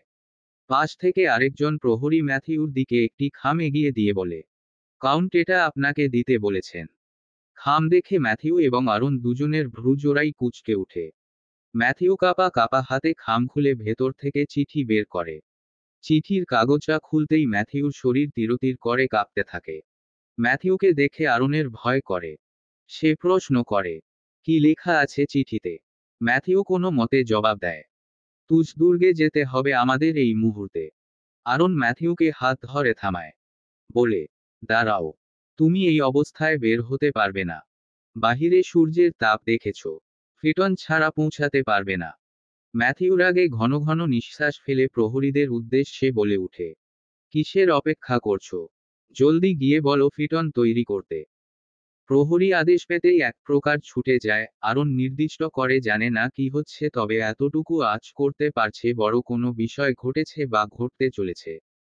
সে দ্রুত ম্যাথিউকে বলে, তুমি গিয়ে তাড়াতাড়ি ক্লক পরে নাও যাতে রোদ গায়ে না লাগে, আমি গিয়ে হান্নাহকে ডেকে আনছি। অ্যানা ওখানে এভাবে, যদি কোনো প্রয়োজন হয়। ম্যাথিউ মাথা নেড়ে দ্রুত চলে যায়। আরনও তাড়াহুড়ো করে যায় হান্নার কাছে। ঘুম থেকে উঠে আড়মোড়া ভেঙে বসে আনাস্তাসিয়া। তার ঘুম থেকে উঠতে উঠতে প্রায় দিনের প্রথম প্রহর শেষ হওয়ার পালা হয়ে গিয়েছে। ঘুম থেকে উঠে বসেই আনাস্তাসিয়া চারিদিকে একবার চোখ বুলায়। তারপর আনমনে হেসে পেটের উপর হাত রেখে বলে, তোমার বাবা হয়তো আমাদের জন্য অন্য কোনো চমকের প্রস্তুতি নিতে গিয়েছে। এভাবেও কালকে থেকে আমাকে একটু পর পর চমকে দিচ্ছে। কথাটুকু বলতে বলতেই আনাস্তাসিয়া ঘাড় ঘুরিয়ে পাশে তাকায়। সাথে সাথে তার চোখ পড়ে বালিশের ভাঁজের পাশে গোল করে মোড়ানো একটি চিঠির দিকে। আনাস্তাসিয়া মুচকি হেসে বলে, বাহ, সকাল সকাল চিঠি। কথাটুকু বলতে বলতেই আনাস্তাসিয়া হাত বাড়িয়ে চিঠিটা নেয়। সাথে সাথে সে লক্ষ্য করে চিঠির পাশে একটি ছোট চিরকুট আছে। আনাস্তাসিয়া সিদ্ধান্ত নেয় সে চিরকুটটা আগে খুলে পড়বে। তাই হাসি হাসি মুখে সে চিরকুটটা খুলে পড়তে শুরু করে। এই চিঠি ভুলেও এখন পড়তে যাবে না। আমাদের সন্তান আসার পর কেবল এই চিঠি পড়বে তুমি। আমি চাই না এই অবস্থায় তুমি কেঁদে তোমার শরীর আরো খারাপ করো। ব্যাস, একটুক কথা। কিন্তু আনাস্তাসিয়ার মাথায় কিছুই ঢুকলো না। সে বার দুয়েক আবার পড়ে চিরকুটটা। কি এমন আছে এই চিঠিতে যে রিকার্ডো তাকে এটা এখন পড়তে নিষেধ করল? ভাবতে ভাবতে আনাস্তাসিয়া চিঠিটা রেখে উঠে দাঁড়ায়। জোরে জোরে ডাকতে থাকে রিকার্ডোর নাম ধরে। কিন্তু কোনো সাড়া শব্দ পাওয়া যায় না। আনাস্তাসিয়া দরজা খুলে কক্ষ থেকে বের হয়। ধীরে ধীরে দেয়াল ধরে ধরে সে এগিয়ে নিচের দিকে যেতে থাকে। তার ব্যাকুল দৃষ্টি জোড়া খুঁজে চলেছে রিকার্ডোকে। নিচতলায় নেমেও সব জায়গায় খুঁজে আনাস্তাসিয়া। কিন্তু রিকার্ডোকে কোথাও পাওয়া যাচ্ছে না। আনাস্তাসিয়ার শরীর বেশ ক্লান্ত লাগছে। হাঁপিয়ে উঠেছে সে। দাঁড়িয়ে দুদণ্ড জোরে জোরে শ্বাস নেয় সে। পেটেও মৃদু ব্যথা অনুভব করছে। আনাস্তাসিয়ার হঠাৎ খেয়াল হয় হয়তো বাহিরে থাকতে পারে রিকার্ডো। এটা ভেবে আনাস্তাসিয়া ধীরে ধীরে প্রধান দরজার দিকে এগিয়ে যায়। দরজা খুলে বাহিরে বেরিয়ে আসতেই এক চিলতে রোদ এসে পড়ে আনাস্তাসিয়ার মুখে। আনাস্তাসিয়া এক হাতে মুখ ঢেকে ফেলে। তারপর সময় নিয়ে চোখ পিটপিট করে তাকায় সে, আবার জোরে জোরে রিকার্ডোর নাম নিয়ে চারিদিকে চোখ বুলাতে থাকে ও। হঠাৎ আনাস্তাসিয়ার চোখ আটকে যায় দুর্গের আমিনার ডান পাশে। রিকার্ডো ওদিকে দাঁড়িয়ে আছে দেখতেই আনাস্তাসিয়ার ভ্রু কুঁচকে আসে। এই রোদের মধ্যে রিকার্ডো এভাবে কেন বেরিয়েছে? ভাবতে ভাবতে আনাস্তাসিয়া জোরে ডাক দেয়, রিক। রিকার্ডোর দৃষ্টি মাটিতে নিবন্ধ। রোদের আলোয় ইতিমধ্যে তার হাত মুখ থেকে আলো বিচ্ছুরিত হচ্ছে। আনাস্তাসিয়া আবার রিকার্ডোর নাম ধরে ডাকতে ডাকতে দুর্গের সিঁড়ি পেরিয়ে আমিনার দিকে যেতে থাকে। হঠাৎ আনাস্তাসিয়ার পা থমকে যায়। রিকার্ডো নিজের শার্টের বোতাম খুলছে এক এক করে। আনাস্তাসিয়ার মস্তিষ্ক মুহূর্তেই শূন্য হয়ে পড়ে। সে বুঝে উঠতে পারছে না সামনে কি হচ্ছে। আনাস্তাসিয়া যতক্ষণে বুঝতে পারে রিকার্ডো কি করতে চলেছে ততক্ষণে রিকার্ডো তার শার্ট খুলে একপাশে ফেলে দিয়েছে। আনাস্তাসিয়া তড়িৎ গতিতে দৌড়ে এগিয়ে যেতে নেয় রিকার্ডোর দিকে। কিন্তু তখনই তাকে কেউ একজন হাত ধরে বাধা দেয়। আনাস্তাসিয়া ঘাড় ঘুরিয়ে দেখে জোসেফ তার এক হাত ধরে আছে। আনাস্তাসিয়া নিজের হাত ছাড়ানোর অপ্রাণ চেষ্টা করছে, কিন্তু কিছুতেই পারছে না। সে এবার চিৎকার করে বলতে থাকে, রিক, এমন করছো কেন? সরে আসো সেখান থেকে। তুমি রোদ সহ্য করতে পারো না। রিকার্ডো খালি পায়ে দু কদম আরো রোদের দিকে এগিয়ে আসে। দু চোখ বুজে সে দু হাত মেলে সূর্যের উত্তাপ সহ্য করতে থাকে। ইতিমধ্যে সূর্যের তাপে তার সম্পূর্ণ শরীর থেকে এক প্রকার আলো বিচ্ছুরিত হচ্ছে। আনাস্তাসিয়া আর্তনাদ করে। জোসেফকে অনুরোধের সুরে বলে উঠে, দয়া করে জোসেফ, আমায় যেতে দাও। তোমার কাউন্টকে থামাতে হবে। ও সূর্যের উত্তাপ সহ্য করতে পারবে না। জোসেফ নির্বাক ভঙ্গিতে চুপচাপ দাঁড়িয়ে আছে। জোসেফের এরকম নির্লিপ্ততা দেখে আনাস্তাসিয়া আশাহত হয়। সে আবার রিকার্ডোর দিকে তাকিয়ে চিৎকার করে উঠে, রিক, আমাদের সন্তানের দোহাই লাগে, তুমি এরকম করো না। এতক্ষণ রিকার্ডো চোখ বুজে দাঁত খিঁচে সূর্যের তাপ সহ্য করছিল। কারো ডাক কিংবা আর্তনাদ তার কানে পৌঁছাচ্ছিল না। কিন্তু আচমকা আনাস্তাসিয়ার ডাকা রিক নামটা তার কর্ণকুহরে পৌঁছায়। সে চোখ মেলে তাকায়। আনাস্তাসিয়ার এতক্ষণের চিৎকার, আর্তনাদ সবকিছু রিকার্ডোর দৃষ্টি দেখে থেমে যায়। রিকার্ডো যতটা শক্ত মস্তিষ্কে এই সিদ্ধান্ত নিয়েছিল, আনাস্তাসিয়ার অশ্রুমাখা আকুতিভরা দৃষ্টি দেখে এখন তার হৃদয় ততটাই পুড়ছে। আনাস্তাসিয়া ছলছল দৃষ্টিতে তাকিয়ে আছে রিকার্ডোর দিকে। মৃদু বাতাসে রিকার্ডোর কপালের উপর পড়ে থাকা চুলগুলো উড়ছে। শান্ত, নির্লিপ্ততা দৃষ্টিতে তাকিয়ে আছে আনাস্তাসিয়ার দিকে। কিন্তু এই শান্ত দৃষ্টি চিরে আনাস্তাসিয়া দেখতে পায় এক মাতোয়ারা প্রেমিককে। আনাস্তাসিয়া পা দিয়ে মাটি খুঁড়তে থাকে। রিকার্ডোর কাছে দৌড়ে যাওয়ার চেষ্টায় কাতর সে। তার চোখের সামনে ধীরে ধীরে দেখতে পায় রিকার্ডোর সম্পূর্ণ দেহ আগুনের ফুলকির ন্যায় হয়ে যাচ্ছে। সকল চেষ্টায় ব্যর্থ আনাস্তাসিয়া এই দৃশ্য সইতে না পেরে চিৎকার করে বলতে থাকে, ঈশ্বর, মেঘ দাও, বৃষ্টি দাও, আমার রিক পুড়ে যাচ্ছে। আনাস্তাসিয়ার আহাজারি দেখে রিকার্ডোর বুক হু হু করে কেঁদে উঠে। কিন্তু তার কাছে আর কোনো উপায় নেই। কারণ এই মৃত্যুই হবে তার তরফ থেকে আনাস্তাসিয়া এবং তার সন্তানের জন্য উপহার। কথাটুকু ভাবতেই রিকার্ডোর ঠোঁটের কোণে সামান্য হাসি ফুটে ওঠে। দুর্গের দরজার বাহিরে আচমকা ঘোড়া এবং ফিটনের আওয়াজ পেতেই জোসেফ চমকে পিছনে তাকায়। এই সুযোগেই আনাস্তাসিয়া জোসেফকে ধাক্কা মেরে ফেলে দৌড়ে সামনের দিকে এগিয়ে যায়। রোদ থাকলেও বাহিরে বাতাস আছে প্রচুর। বাতাসের দমকে আনাস্তাসিয়ার চুল উঠছে। এত ভারী শরীর নিয়ে সে স্বাভাবিকভাবে এত জোরে দৌড়াতে পারছে না, তবুও দৌড়াচ্ছে। দৌড়ে রিকার্ডোর কাছাকাছি আসতেই আনাস্তাসিয়া হাত বাড়িয়ে দেয় রিকার্ডোকে ছুঁয়ে দেখার জন্য। কিন্তু যেই ছুঁতে যাবে সাথে সাথে দেখে রিকার্ডো আগুনের ফুলকির ন্যায় বাতাসে মিশে যাচ্ছে। আনাস্তাসিয়া ব্যাকুল হয়ে ডাকে, রিক, না। তার সামনে কেউ নেই। এতক্ষণ তার সামনে যেখানে রিকার্ডো দাঁড়িয়ে ছিল সেই জায়গাটা এখন শূন্য। আনাস্তাসিয়া ছুঁয়ে দেখার আগেই রিকার্ডো হাওয়ায় মিলিয়ে গিয়েছে। আনাস্তাসিয়া উদ্ভ্রান্তের মতো চারিদিকে চোখ বুলায়। কেউ নেই। আনাস্তাসিয়ার বুকে একদলা বেদনা সমুদ্রের ঢেউর ন্যায় আছড়ে পড়ে। আনাস্তাসিয়া আর্তনাদ করে উঠে। চারিদিকে চোখ বুলিয়ে সে ডাকতে থাকে রিকার্ডোকে। কোথাও থেকে রিকার্ডোর জবাব পায় না সে। ম্যাথিউ, আরন, হান্না, ক্যামিলো, জোসেফ দূর থেকে এই দৃশ্য দেখছে। ক্যামিলো ততক্ষণে কান্না করছে বসে।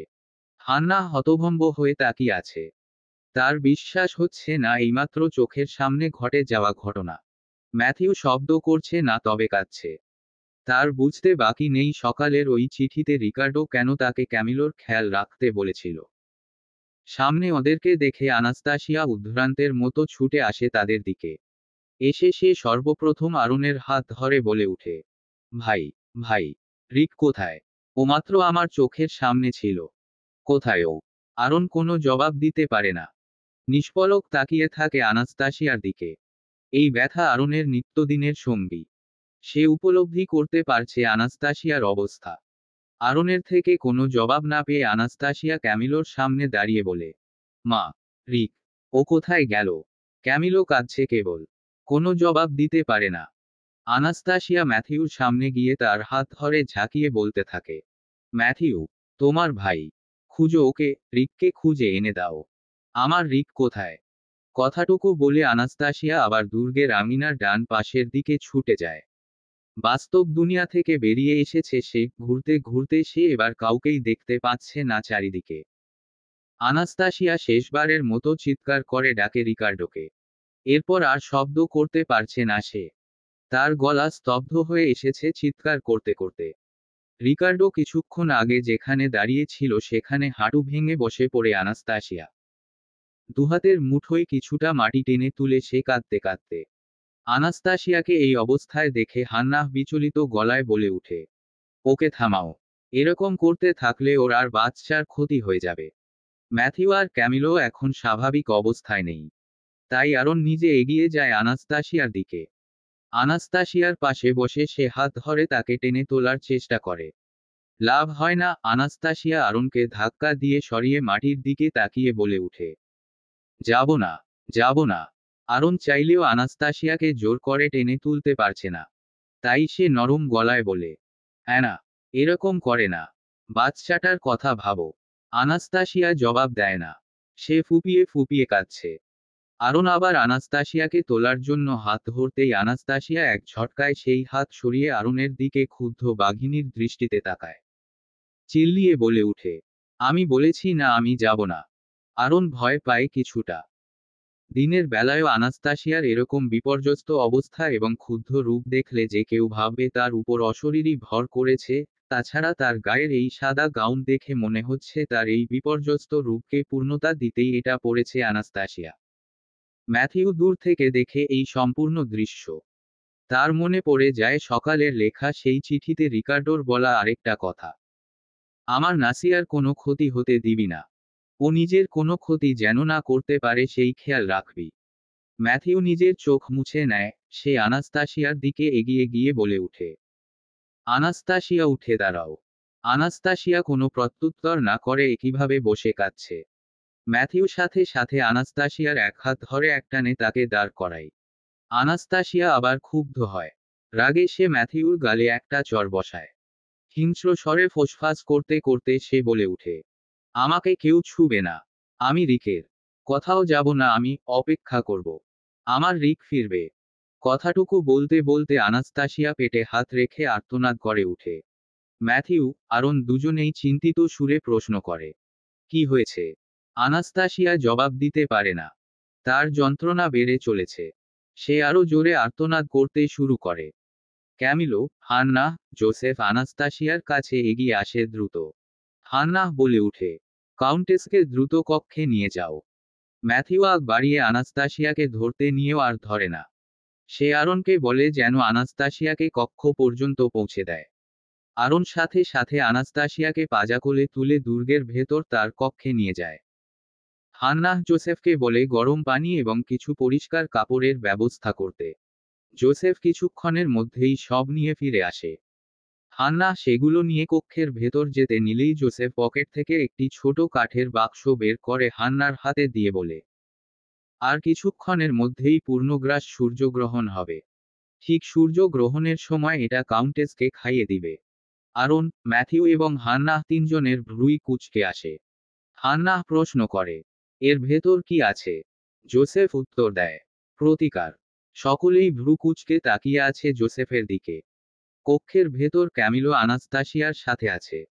জোসেফ নিজ থেকেই বলে উঠে, এর ভেতর ভ্যাম্পায়ারের মানুষ হওয়ার প্রতিকার রয়েছে। কাউন্টের রক্ত দিয়ে তৈরি এই প্রতিকার। কাউন্টের উৎসর্গের বিনিময়ে এই প্রতিকার কাজ করবে।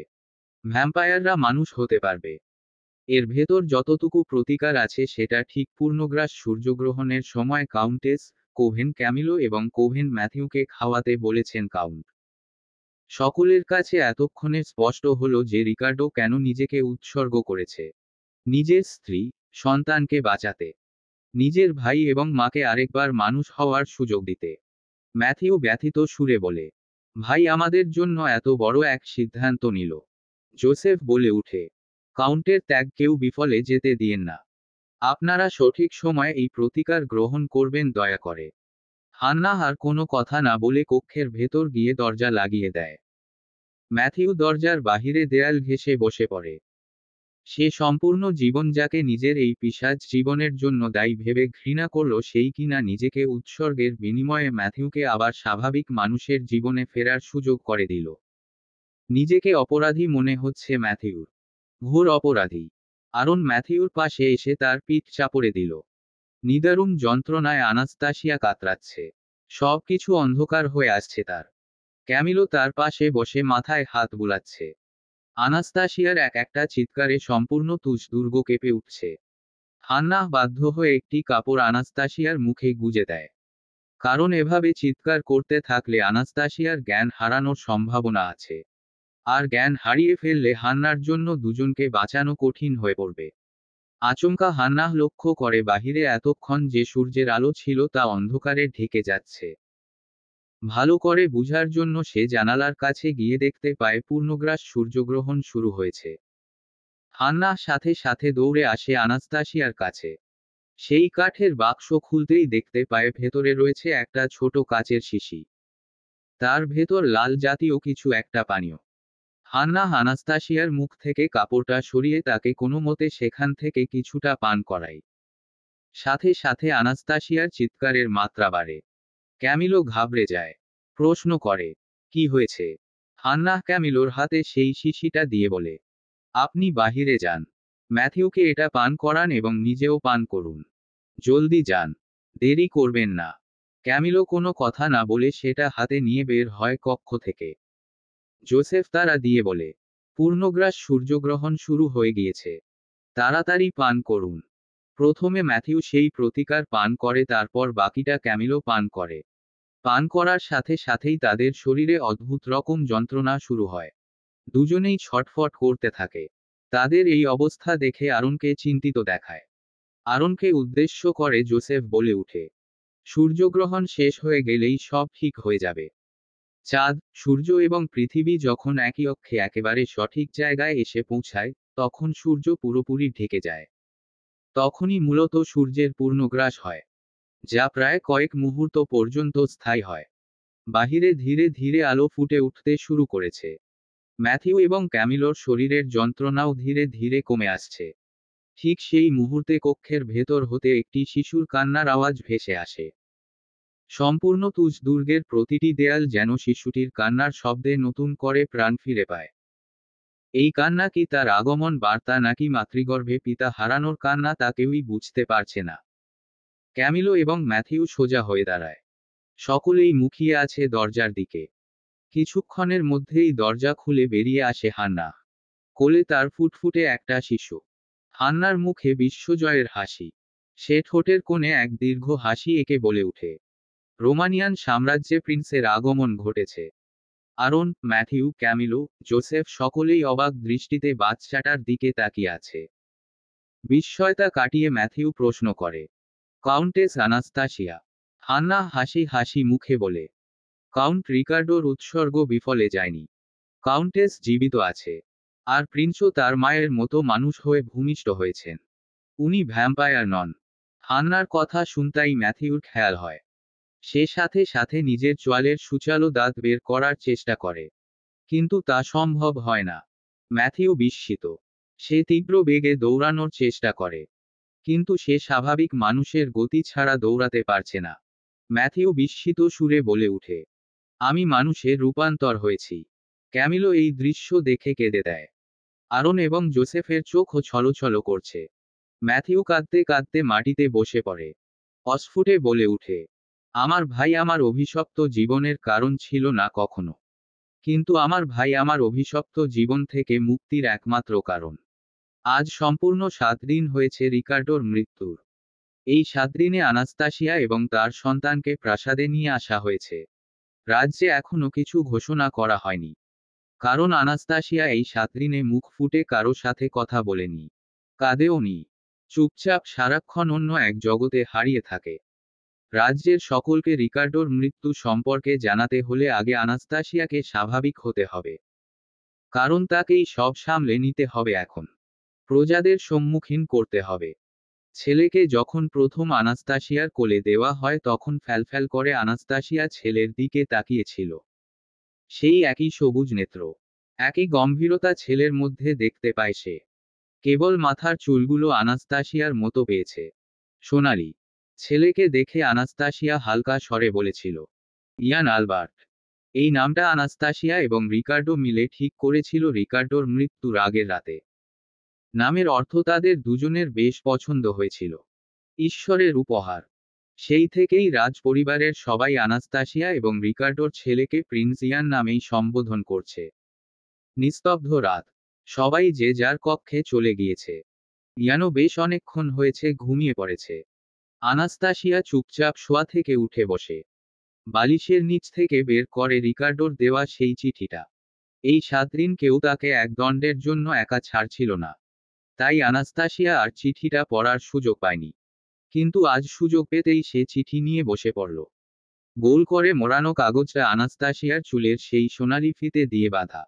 আনাস্তাসিয়া ফিতের বাঁধনটা খুলে ভেতরে বেশ কয়েকটি কাগজ একসাথে মোড়ানো। আনাস্তাসিয়া একটা দীর্ঘশ্বাস ফেলে ক্রমানুসারে প্রত্যেকটা পাতা পড়তে শুরু করে। নাসিয়া, আমার প্রিয়তমা, আমার স্ত্রী, আমার জংলি বিড়াল, আমার সন্তানের মা।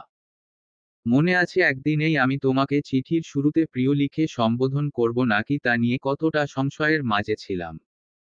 অথচ আজ দেখো কি নিঃসংকোচে আমি তোমায় নিজের বলে সম্বোধন করছি। নাসিয়া, আমি আমার এই দীর্ঘ জীবনে এমন কোনো কাজই করিনি যার জন্য পুরস্কার স্বরূপ তোমার মতো জীবনসঙ্গী পাব। তবুও দেখো ঈশ্বর তোমাকে আমার প্রাপ্তির খাতায় তুলে দিল। এর জন্য আমি ঈশ্বরের কাছে চিরকৃতজ্ঞ থাকব। তুমি আমার জীবনের সবথেকে সুন্দরতম স্বপ্ন। এই স্বপ্ন যেন কখনো না ভাঙে তার জন্য আমি চির নিদ্রায় শায়িত হতেও দ্বিমত পোষণ করব না কখনো। আমি পিশাচের মতো তোমায় ঘৃণা দিয়েছি, তুমি তবুও আমায় ভালোবেসেছ। আমি অধমের মতো তোমায় মৃত্যুদণ্ড দিয়েছি, তুমি তা সাদরে মাথা পেতে নিয়েছ। আমি যতবার তোমায় নিজ থেকে দূর করার হাজারো ফন্দি পরিকল্পনা করেছি, ততবারই তুমি আমার দিকে আরো কয়েক কদম এগিয়ে এসেছ। আমার তোমাকে দেওয়া প্রতিটা কষ্টের জন্য তুমি আমায় ক্ষমা করতে পারলেও আমি কখনোই পারবো না নিজেকে ক্ষমা করতে। তোমাকে এত কষ্ট দেওয়ার জন্য নিজের কাছেই ঘৃণিত আমি। মেসিডোনিয়ায় তোমার সাথে 3বার সাক্ষাতের পর যখন আমি ট্রান্সিলভেনিয়ায় ফিরে আসি তখন আমি বুকে এক ধরনের চিনচিনে ব্যথা অনুভব করতাম। বারবার মনে হতো পিছনে খুব দামি কিছু ফেলে এসেছি, কিন্তু মনে মনে আমি নিজের সিদ্ধান্তে অনড় ছিলাম। ঠিক করেছিলাম কখনো পিছনে ফিরে তাকাবো না। ভেবেছিলাম আর কখনো আমাদের দেখা হবে না। কারণ আমাদের দুজনের পৃথিবী সম্পূর্ণ আলাদা। কিন্তু আমাদের দেখা হলো। অলৌকিকভাবে ঈশ্বর তোমাকে আমার অন্ধকার জগতে পৌঁছে দেয়। তোমাকে প্রথমবার নিজের দুর্গে দেখে আমার শ্বাসরুদ্ধকর অবস্থা হয়, আমার বিশ্বাস হচ্ছিল না তুমি আমার সামনে দাঁড়িয়ে আছো। কিন্তু সেই হলরুমে উপস্থিত সকল ভ্যাম্পায়ারদের তোমার প্রতি লোলাপুত দৃষ্টি দেখে আমি বিশ্বাস করি তুমি আমার সামনে। রাগ হয় আমার। ক্রোধে ফেটে পড়ি। তোমার সামনে একজন দাসের রক্ত পান করি। তোমার ভীত দৃষ্টি আমার ভেতরটা কাঁপিয়ে তুলে। কিন্তু আমি বাধ্য ছিলাম। আমি চাইছিলাম তুমি আমাকে ঘৃণা করো। তুমি বা আমি কেউ কারো প্রতি ফুটবল তা অন্য কেউ টের পেলে বিপদ হতো। আর সেই সম্পূর্ণ বিপদ তোমার উপর দিয়ে যেত। তারপর দিন যখন হলরুমে সবার সামনে আমি তোমার মৃত্যুদণ্ডের আদেশ দেই তখন আমার হৃদয়ে পাহাড় ধসে পড়ার মতো যন্ত্রণা অনুভব করি আমি। আমার সামনে যখন তোমার গলায় দড়ি রাখা হয় তখন আমি অনুভব করছিলাম আমার গলা জ্বলছে। তোমার দৃষ্টির অনলে আমি জ্বলে যাচ্ছিলাম। সহ্য হচ্ছিল না। তাই চোখ সরিয়ে ফেলি। কিন্তু সেদিন ঈশ্বর আমার মনের ডাক শুনে ম্যাথিউকে আমার জন্য দেবদূত রূপে পাঠায়। ও বাঁচিয়ে দেয় আমাদের ভালোবাসা আমাকে প্রথমবারের মতো ভয়ের অনুভূতির সাথে পরিচয় করায়। তুমি যেদিন আত্মহত্যা করার চেষ্টা করলে সেদিন প্রথমবারের মতো আমি অনুভব করি আমি ভয় পাচ্ছি। তোমাকে হারানোর ভয়। জীবনে প্রথমবারের মতো সেদিন আমার চোখ দিয়ে অশ্রু ঝরে। তোমাকে কষ্ট দেওয়ার বিনিময়ে আমি কি পরিমাণ যন্ত্রণা অনুভব করেছি তার একাংশ আমি তোমাকে এই চিঠিতে লিখে বুঝাতে পারবো না। বুঝাতে চাইও না। এটুকু পড়তে পড়তে আনাস্তাসিয়ার চোখ জ্বলতে থাকে উত্তাপ অশ্রুতে। সে চোখ বুজে একটা দীর্ঘশ্বাস নিয়ে আবার পরের পাতা পড়া শুরু করে। আমি যেদিন বুঝতে পারলাম তুমি অন্তঃসত্ত্বা সেদিন আমি এক জ্যোতিষ্যইর কাছে গিয়েছিলাম। সেদিন তিনি আমাকে একটা কথা বলেছিলেন। যেই অভিশাপের শুরু আমার জন্ম দিয়ে সেই অভিশাপের ইতি কেবল আমার হাতেই ঘটবে। সেদিন আমি সেই জ্যোতিষ্যইর কথায় পাত্তা দেইনি। প্রাসাদে ফিরে আসি। বুকে পাথর রেখে তোমাকে বলি আমাদের সন্তানকে মেরে ফেলতে। সেই মুহূর্তে আমি কেবল তোমার কথা ভাবছিলাম। তোমাকে বাঁচানোর আর কোনো উপায় আমার মাথায় আসছিল না। কিন্তু তুমি রাজি হওনি। আমাদের সবার বিরুদ্ধে গিয়ে তুমি আমাদের বাচ্চাকে বাঁচানোর সিদ্ধান্ত নাও। কিন্তু আমার মাথায় কেবল ঘুরছিল তোমাকে বাঁচানোর চিন্তা। যে কোনো কিছুর বিনিময়ে আমি তোমাকে বাঁচাতে চাইতাম। এর জন্যই আমি প্রায় রাতে সেই জ্যোতিষ্যইর কাছে যেতাম। অবশেষে উপায় পাওয়া গেল। ওরিয়নের দিয়ে যাওয়া সেই ডায়েরি, যেটা রাজ জ্যোতিষী ভারতান লিখেছিলেন, সেই ডায়েরিতে কিছু সাংকেতিক চিত্র আঁকা ছিল।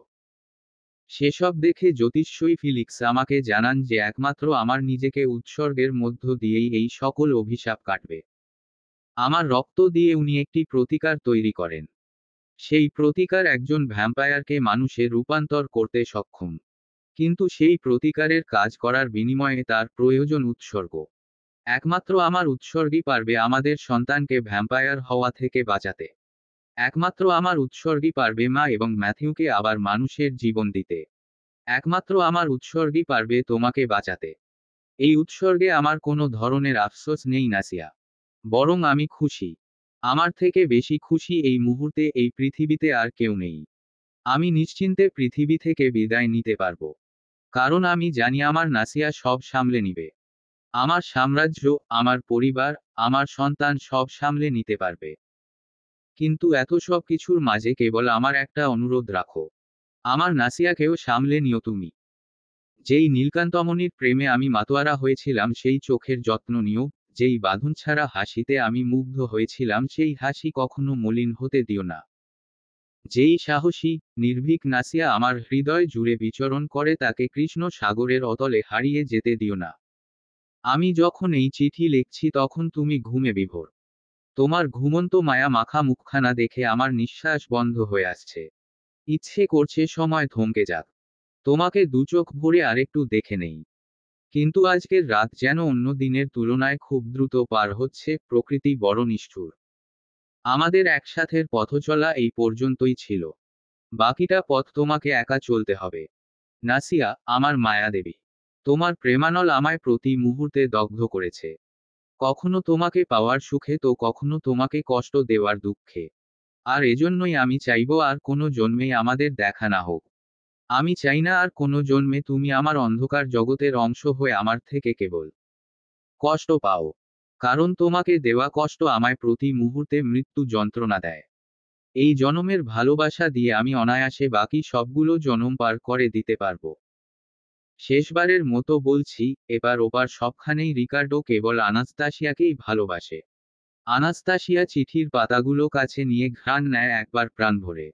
তারপর বুকের সাথে জড়িয়ে ধরে। তার চোখ দিয়ে অঝরে অশ্রু ঝরছে। তখনই আচমকা বাতাসে তার কক্ষের বারান্দার দরজা খুলে যায়। এক দমকা বাতাস এসে লাগে আনাস্তাসিয়ার গায়ে। কিন্তু সে থমকায় যখন সে শুনতে পায় রিকার্ডোর ডাক, নাসিয়া। আনাস্তাসিয়া চমকে বারান্দার দিকে তাকায়। কেউ নেই। সে হাতের চিঠিগুলো রেখে বারান্দার দিকে এগিয়ে যায়। তার ভ্রম হচ্ছে এই মুহূর্তে। মনে হচ্ছে রিকার্ডো তাকে ডাকছে। আনাস্তাসিয়া বারান্দায় পা রাখতেই আরেকবার শুনতে পায় রিকার্ডোর ডাক। সে ধীরে ধীরে এগিয়ে বারান্দার রেলিংয়ের কাছে যায়, সে সম্পূর্ণ ঘোরের মধ্যে আছে এই মুহূর্তে। বারান্দার রেলিং ঘেঁষে দাঁড়াতেই আনাস্তাসিয়ার মনে পড়ে যায় রিকার্ডোর সাথে পার করা সকল মুহূর্ত। তার মুখের কোণে মৃদু হাসি ফুটে ওঠে। সে দুহাত মেলে সামনের দিকে ঝুঁকে। তার মনে হচ্ছে এখান থেকে একবার পড়ে গেলেই সে রিকার্ডোর কাছে যেতে পারবে। রিকার্ডো তার অপেক্ষা করছে। আনাস্তাসিয়া আরেকটু সামনের দিকে ঝুঁকতে নিবে তখনই তার ভ্রম কাটে, আনাস্তাসিয়া চোখ কুঁচকে সোজা হয়ে দাঁড়ায়। প্রাসাদের বাহির দিকে তাকাতেই সে দেখে অসংখ্য প্রজা প্রাসাদের বাহিরে ভিড় জমিয়েছে। সবার মুখে একটাই কথা, আমরা কাউন্টকে দেখতে চাই। আনাস্তাসিয়া শান্ত দৃষ্টিতে সেদিকে তাকিয়ে রয়। তখনই হন্তদন্ত হয়ে ম্যাথিউ কক্ষে প্রবেশ করে। আনাস্তাসিয়াকে প্রথমে কক্ষে না দেখে সামান্য ঘাবড়ে গেলেও ভালো করে লক্ষ্য করে দেখতে পায় আনাস্তাসিয়া বারান্দায় দাঁড়িয়ে আছে। ম্যাথিউ বারান্দায় এসে দাঁড়িয়ে বলে, অনুমতি ছাড়া কক্ষে প্রবেশের জন্য মার্জনা করবেন কাউন্টেস, কিন্তু প্রজারা হয়তো কোনোভাবে জানতে পেরেছে কাউন্ট আর নেই। এই সুযোগে বিদ্রোহীরা তাদের আরও উস্কে দিয়েছে। আপনি চিন্তা করবেন না। আমরা নিচে সব সামলে নিব। আপনি কেবল আপনার এবং প্রিন্স ইয়ানের খেয়াল রাখুন। আনাস্তাসিয়া কোনো জবাব দেয় না ম্যাথিউর কথার। কেবল হালকা করে মাথা নাড়ে। ম্যাথিউ কক্ষ থেকে প্রস্থান করতেই আনাস্তাসিয়া কক্ষের দিকে ফিরে তাকায়। ইয়ান বিছানায় শুয়ে ঘুমোচ্ছে। আনাস্তাসিয়া ধীর পায়ে কক্ষে প্রবেশ করে। এগিয়ে গিয়ে বিছানার উপর থেকে রিকার্ডোর দেওয়া চিঠিগুলো তুলে নেয়। সন্তর্পণে সে একবার চিঠিগুলোয় চুমু খায়। তারপর রিকার্ডোর টেবিলের কাছে গিয়ে একটা কাঠের বাক্সে খুব যত্নে চিঠিগুলো রেখে দেয়। কক্ষের একপাশে একটি খাপে রিকার্ডোর তলোয়ার রাখা ছিল। সেই খাপ থেকে তলোয়ার বের করে হাতে নেয় আনাস্তাসিয়া। তারপর বিছানার কাছে গিয়ে আরেক হাতে ইয়ানকে কোলে তুলে নেয়। চোখ বুজে একটা দীর্ঘশ্বাস ছেড়ে সেই কক্ষ থেকে বেরিয়ে পড়ে। প্রাসাদের প্রধান ফটক পেরিয়ে ইতিমধ্যে প্রজারা প্রাসাদের আঙিনায় প্রবেশ করেছে। সকলের মুখেই একটা কথা, তারা কাউন্টকে দেখতে চায়। স্টেফেন পরিস্থিতি সামলানোর যথাসাধ্য চেষ্টা করছে, কিন্তু প্রজারা এত বিক্ষিপ্ত হয়ে আছে যে তারা কোনো কথাই কানে তুলছে না। ম্যাথিউ এসে এরকম পরিস্থিতি দেখে স্টেফেনকে বলে, আমাদের এখন জানিয়ে দেওয়া উচিত হয়তো। স্টেফেন জবাবে বলে, পরিস্থিতি এখন এত বাজে যে আমরা এই বিষয় জানালে উল্টো সকলে আমাদের উপরে চড়াও হব। প্রশ্ন তুলবে কাউন্টের মৃত্যু সম্পর্কে আমরা কেন লুকিয়েছি। তাদের কথার মধ্যে একজন বিদ্রোহী আগুনের মশাল হাতে এগিয়ে আসে সামনের দিকে। চিৎকার করে বলে উঠে, বিশ্বাস হলো ভাইয়েরা, কাউন্ট রিকার্ডো আর জীবিত নেই। ওরা আমাদের থেকে এত বড় সত্যি লুকিয়ে প্রতারণা করেছে। মারো ওদের সবাইকে। স্টেফেন সেনাদের নিয়ে প্রজাদের দিকে এগিয়ে যায়। জোরে সকলকে উদ্দেশ্য করে বলে উঠে, তোমাদের শেষ সুযোগ দেওয়া হচ্ছে, ফিরে যাও সকলে। এখানে কেউ অস্ত্র তোলার ভুল করবে না, এর পরিণাম খারাপ হবে। রাজপ্রাসাদের আমিনা, আমি তোমাদের রক্তে নোংরা করতে চাই না। প্রজারা স্টেফেনের কথা কানে তুলে না। আগুনের মশাল এবং বিভিন্ন অস্ত্র হাতে তারা এগিয়ে আসে। সাথে সাথে স্টেফেন এবং সকল সৈন্যরাও তলোয়ার বের করে। কিন্তু সেই মুহূর্তেই প্রাসাদের প্রধান দরজা দুদিকে খুলে যায়। ম্যাথিউ ঘাড় ঘুরিয়ে পিছনে ফিরে দেখে আনাস্তাসিয়া ইয়ানকে কোলে নিয়ে তলোয়ার হাতে এগিয়ে আসছে। আনাস্তাসিয়াকে এই অবস্থায় এভাবে আসতে দেখে ম্যাথিউ ভয় পায়। অস্ফুটে বলে উঠে, আনাস্তাসিয়া। আনাস্তাসিয়া কারো দিকে না তাকিয়ে সোজা এগিয়ে এসে দাঁড়ায়। সিঁড়ি বেয়ে আর আমিনায় নামে না। জোরালো স্বরে সে ডাকে, প্রধান সেনাপতি। স্টেফেন সাথে সাথে ঘাড় ঘুরিয়ে মাথা তুলে তাকায়।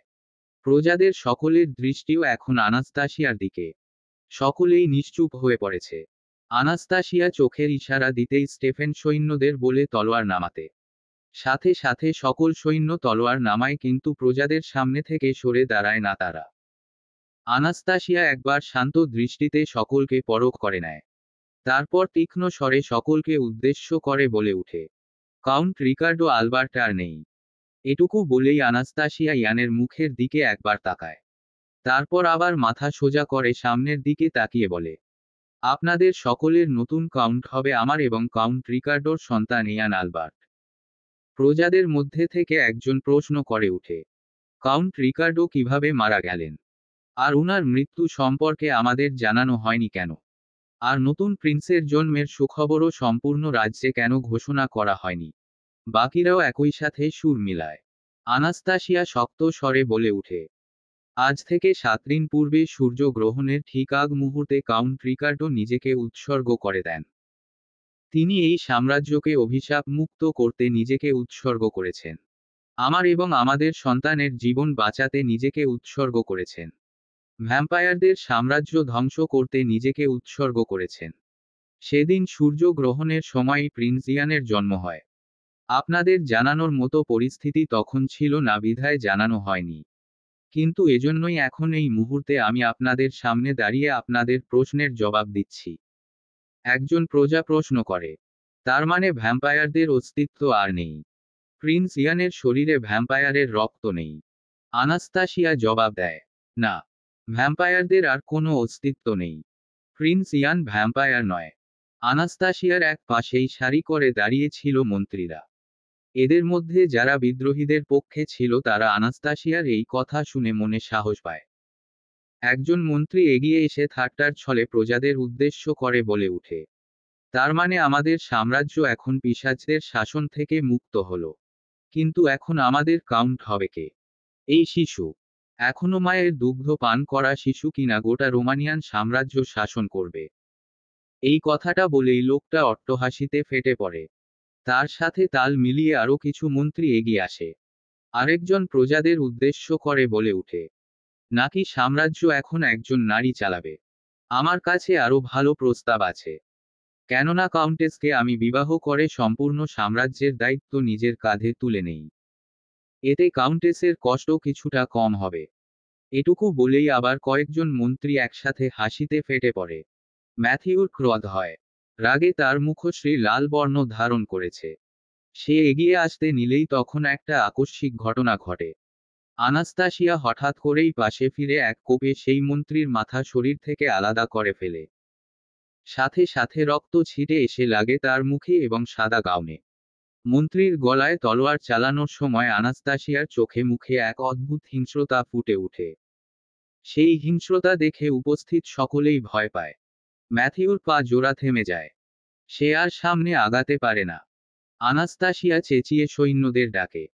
বাকি যেই মন্ত্রীরা এতক্ষণ তাকে কটাক্ষ করে কথা বলছিল তাদেরকে দেখিয়ে সৈন্যদের উদ্দেশ্যে বলে উঠে, শবকটাকে অন্ধকার কারাগারে নিক্ষেপ করো।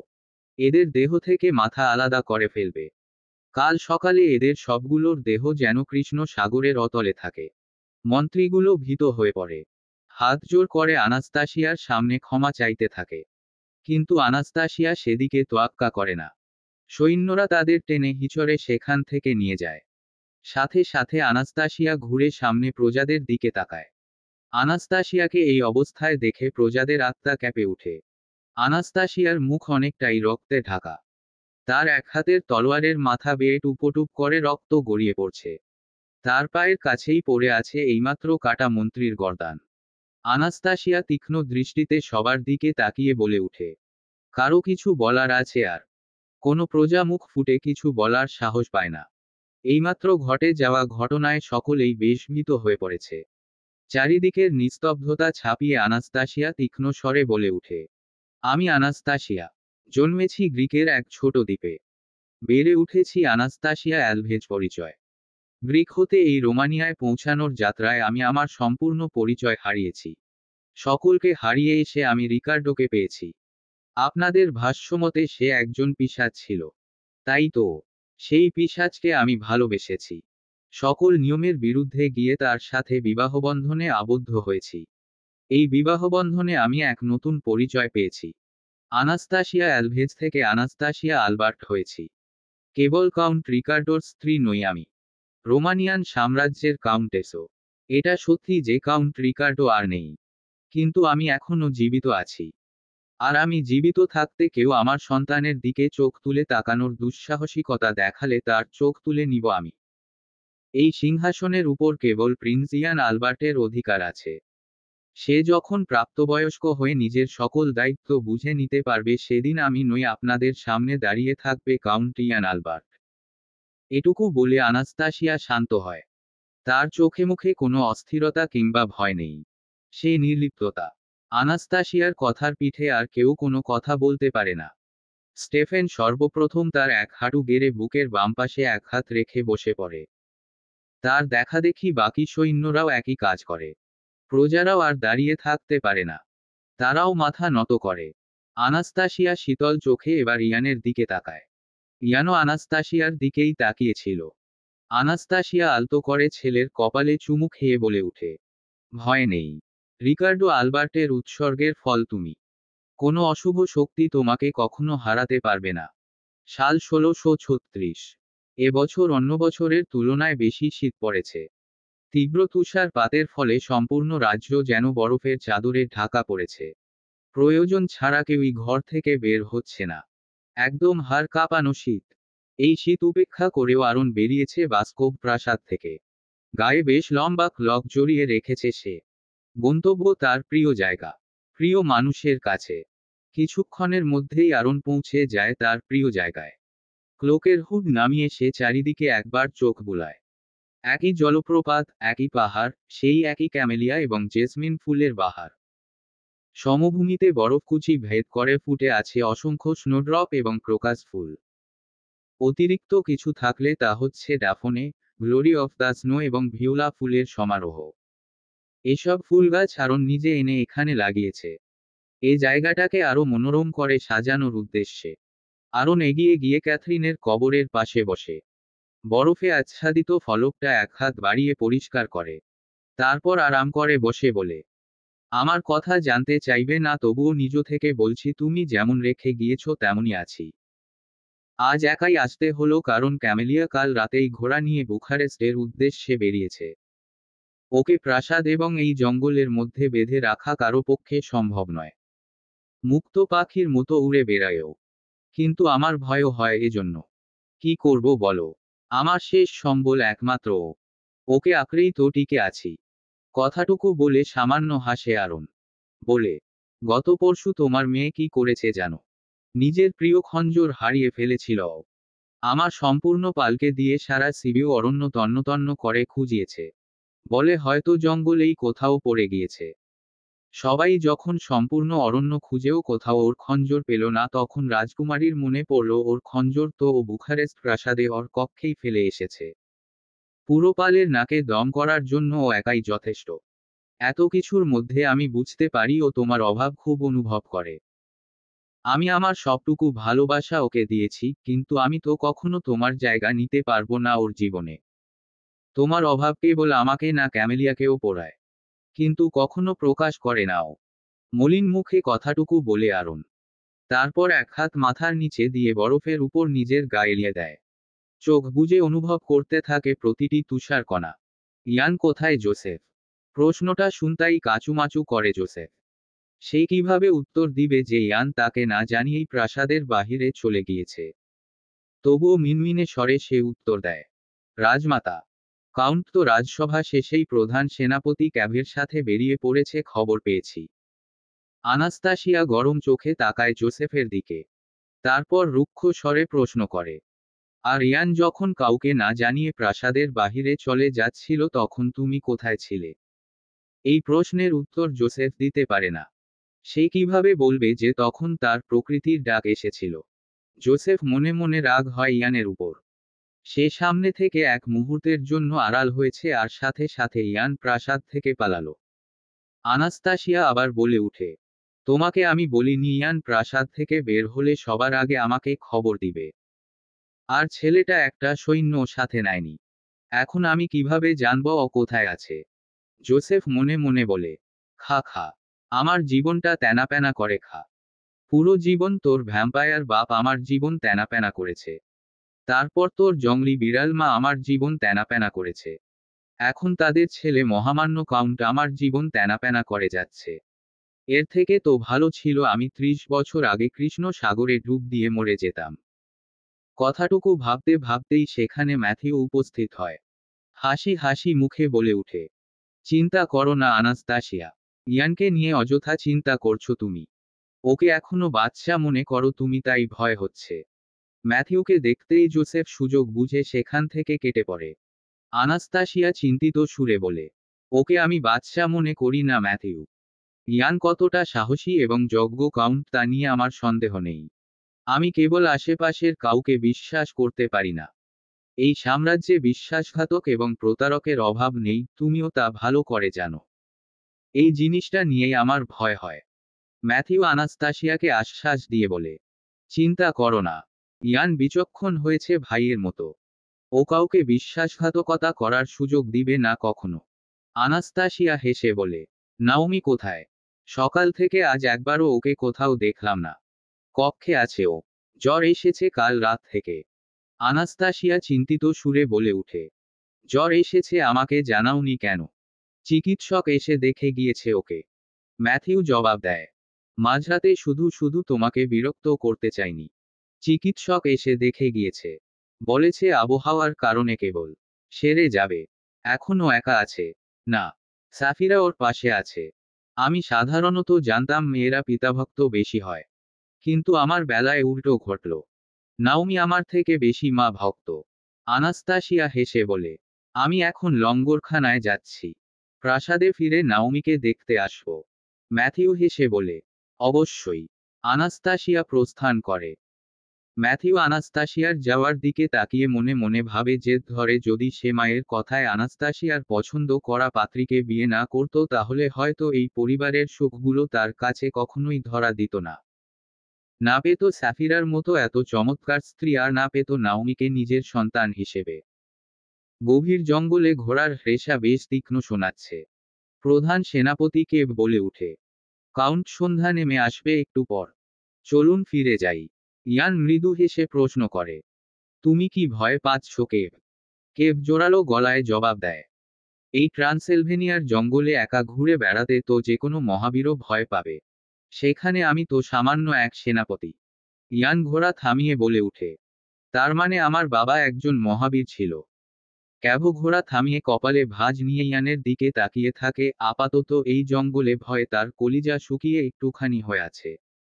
ইয়ানের কথার অর্থ তাই সে বুঝতে পারে না। ইয়ান নিজেই বলে উঠে, আমার বাবার জন্ম এই ট্রান্সিলভেনিয়ায়। পুরো জীবন তিনি এই জঙ্গলে একা ঘুরে বেরিয়েছে। অথচ আমাকে দেখো, ট্রান্সিলভেনিয়ায় জন্মেও আমার এখানে আসার অনুমতি নেই। কেভ বলে উঠে, ট্রান্সিলভেনিয়ায় অসংখ্য ভূতপ্রেত বসবাস করে কাউন্ট। এজন্যই আপনার এখানে আসা নিষেধ। আমাদের উচিত এখনই ফিরে যাওয়া। ক্যাভের কথায় ইয়ান কিছুটা বিরক্ত হয়। চোখ কুঁচকে সে বলে উঠে, আমি যেই উদ্দেশ্যে এখানে এসেছি তা পুরো হওয়ার আগে আমি ফিরব না। আপনি বুঝতে। ক্যাভের কথা অসম্পূর্ণ রয়ে যায়। গাছের ডাল নড়ার শব্দে ইয়ান এবং কেভ দুজনেই সতর্ক হয়ে যায়।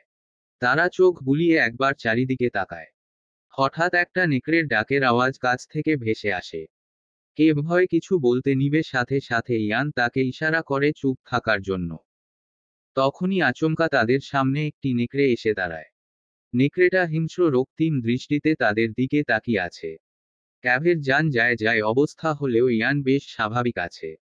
সে চোখ কুঁচকে বলে, ক্যামেলিয়া, তুই এখানেও চলে এলি? সাথে সাথে নেকড়েটা হিংস্র গর্জন করে মানুষের রূপ ধারণ করে।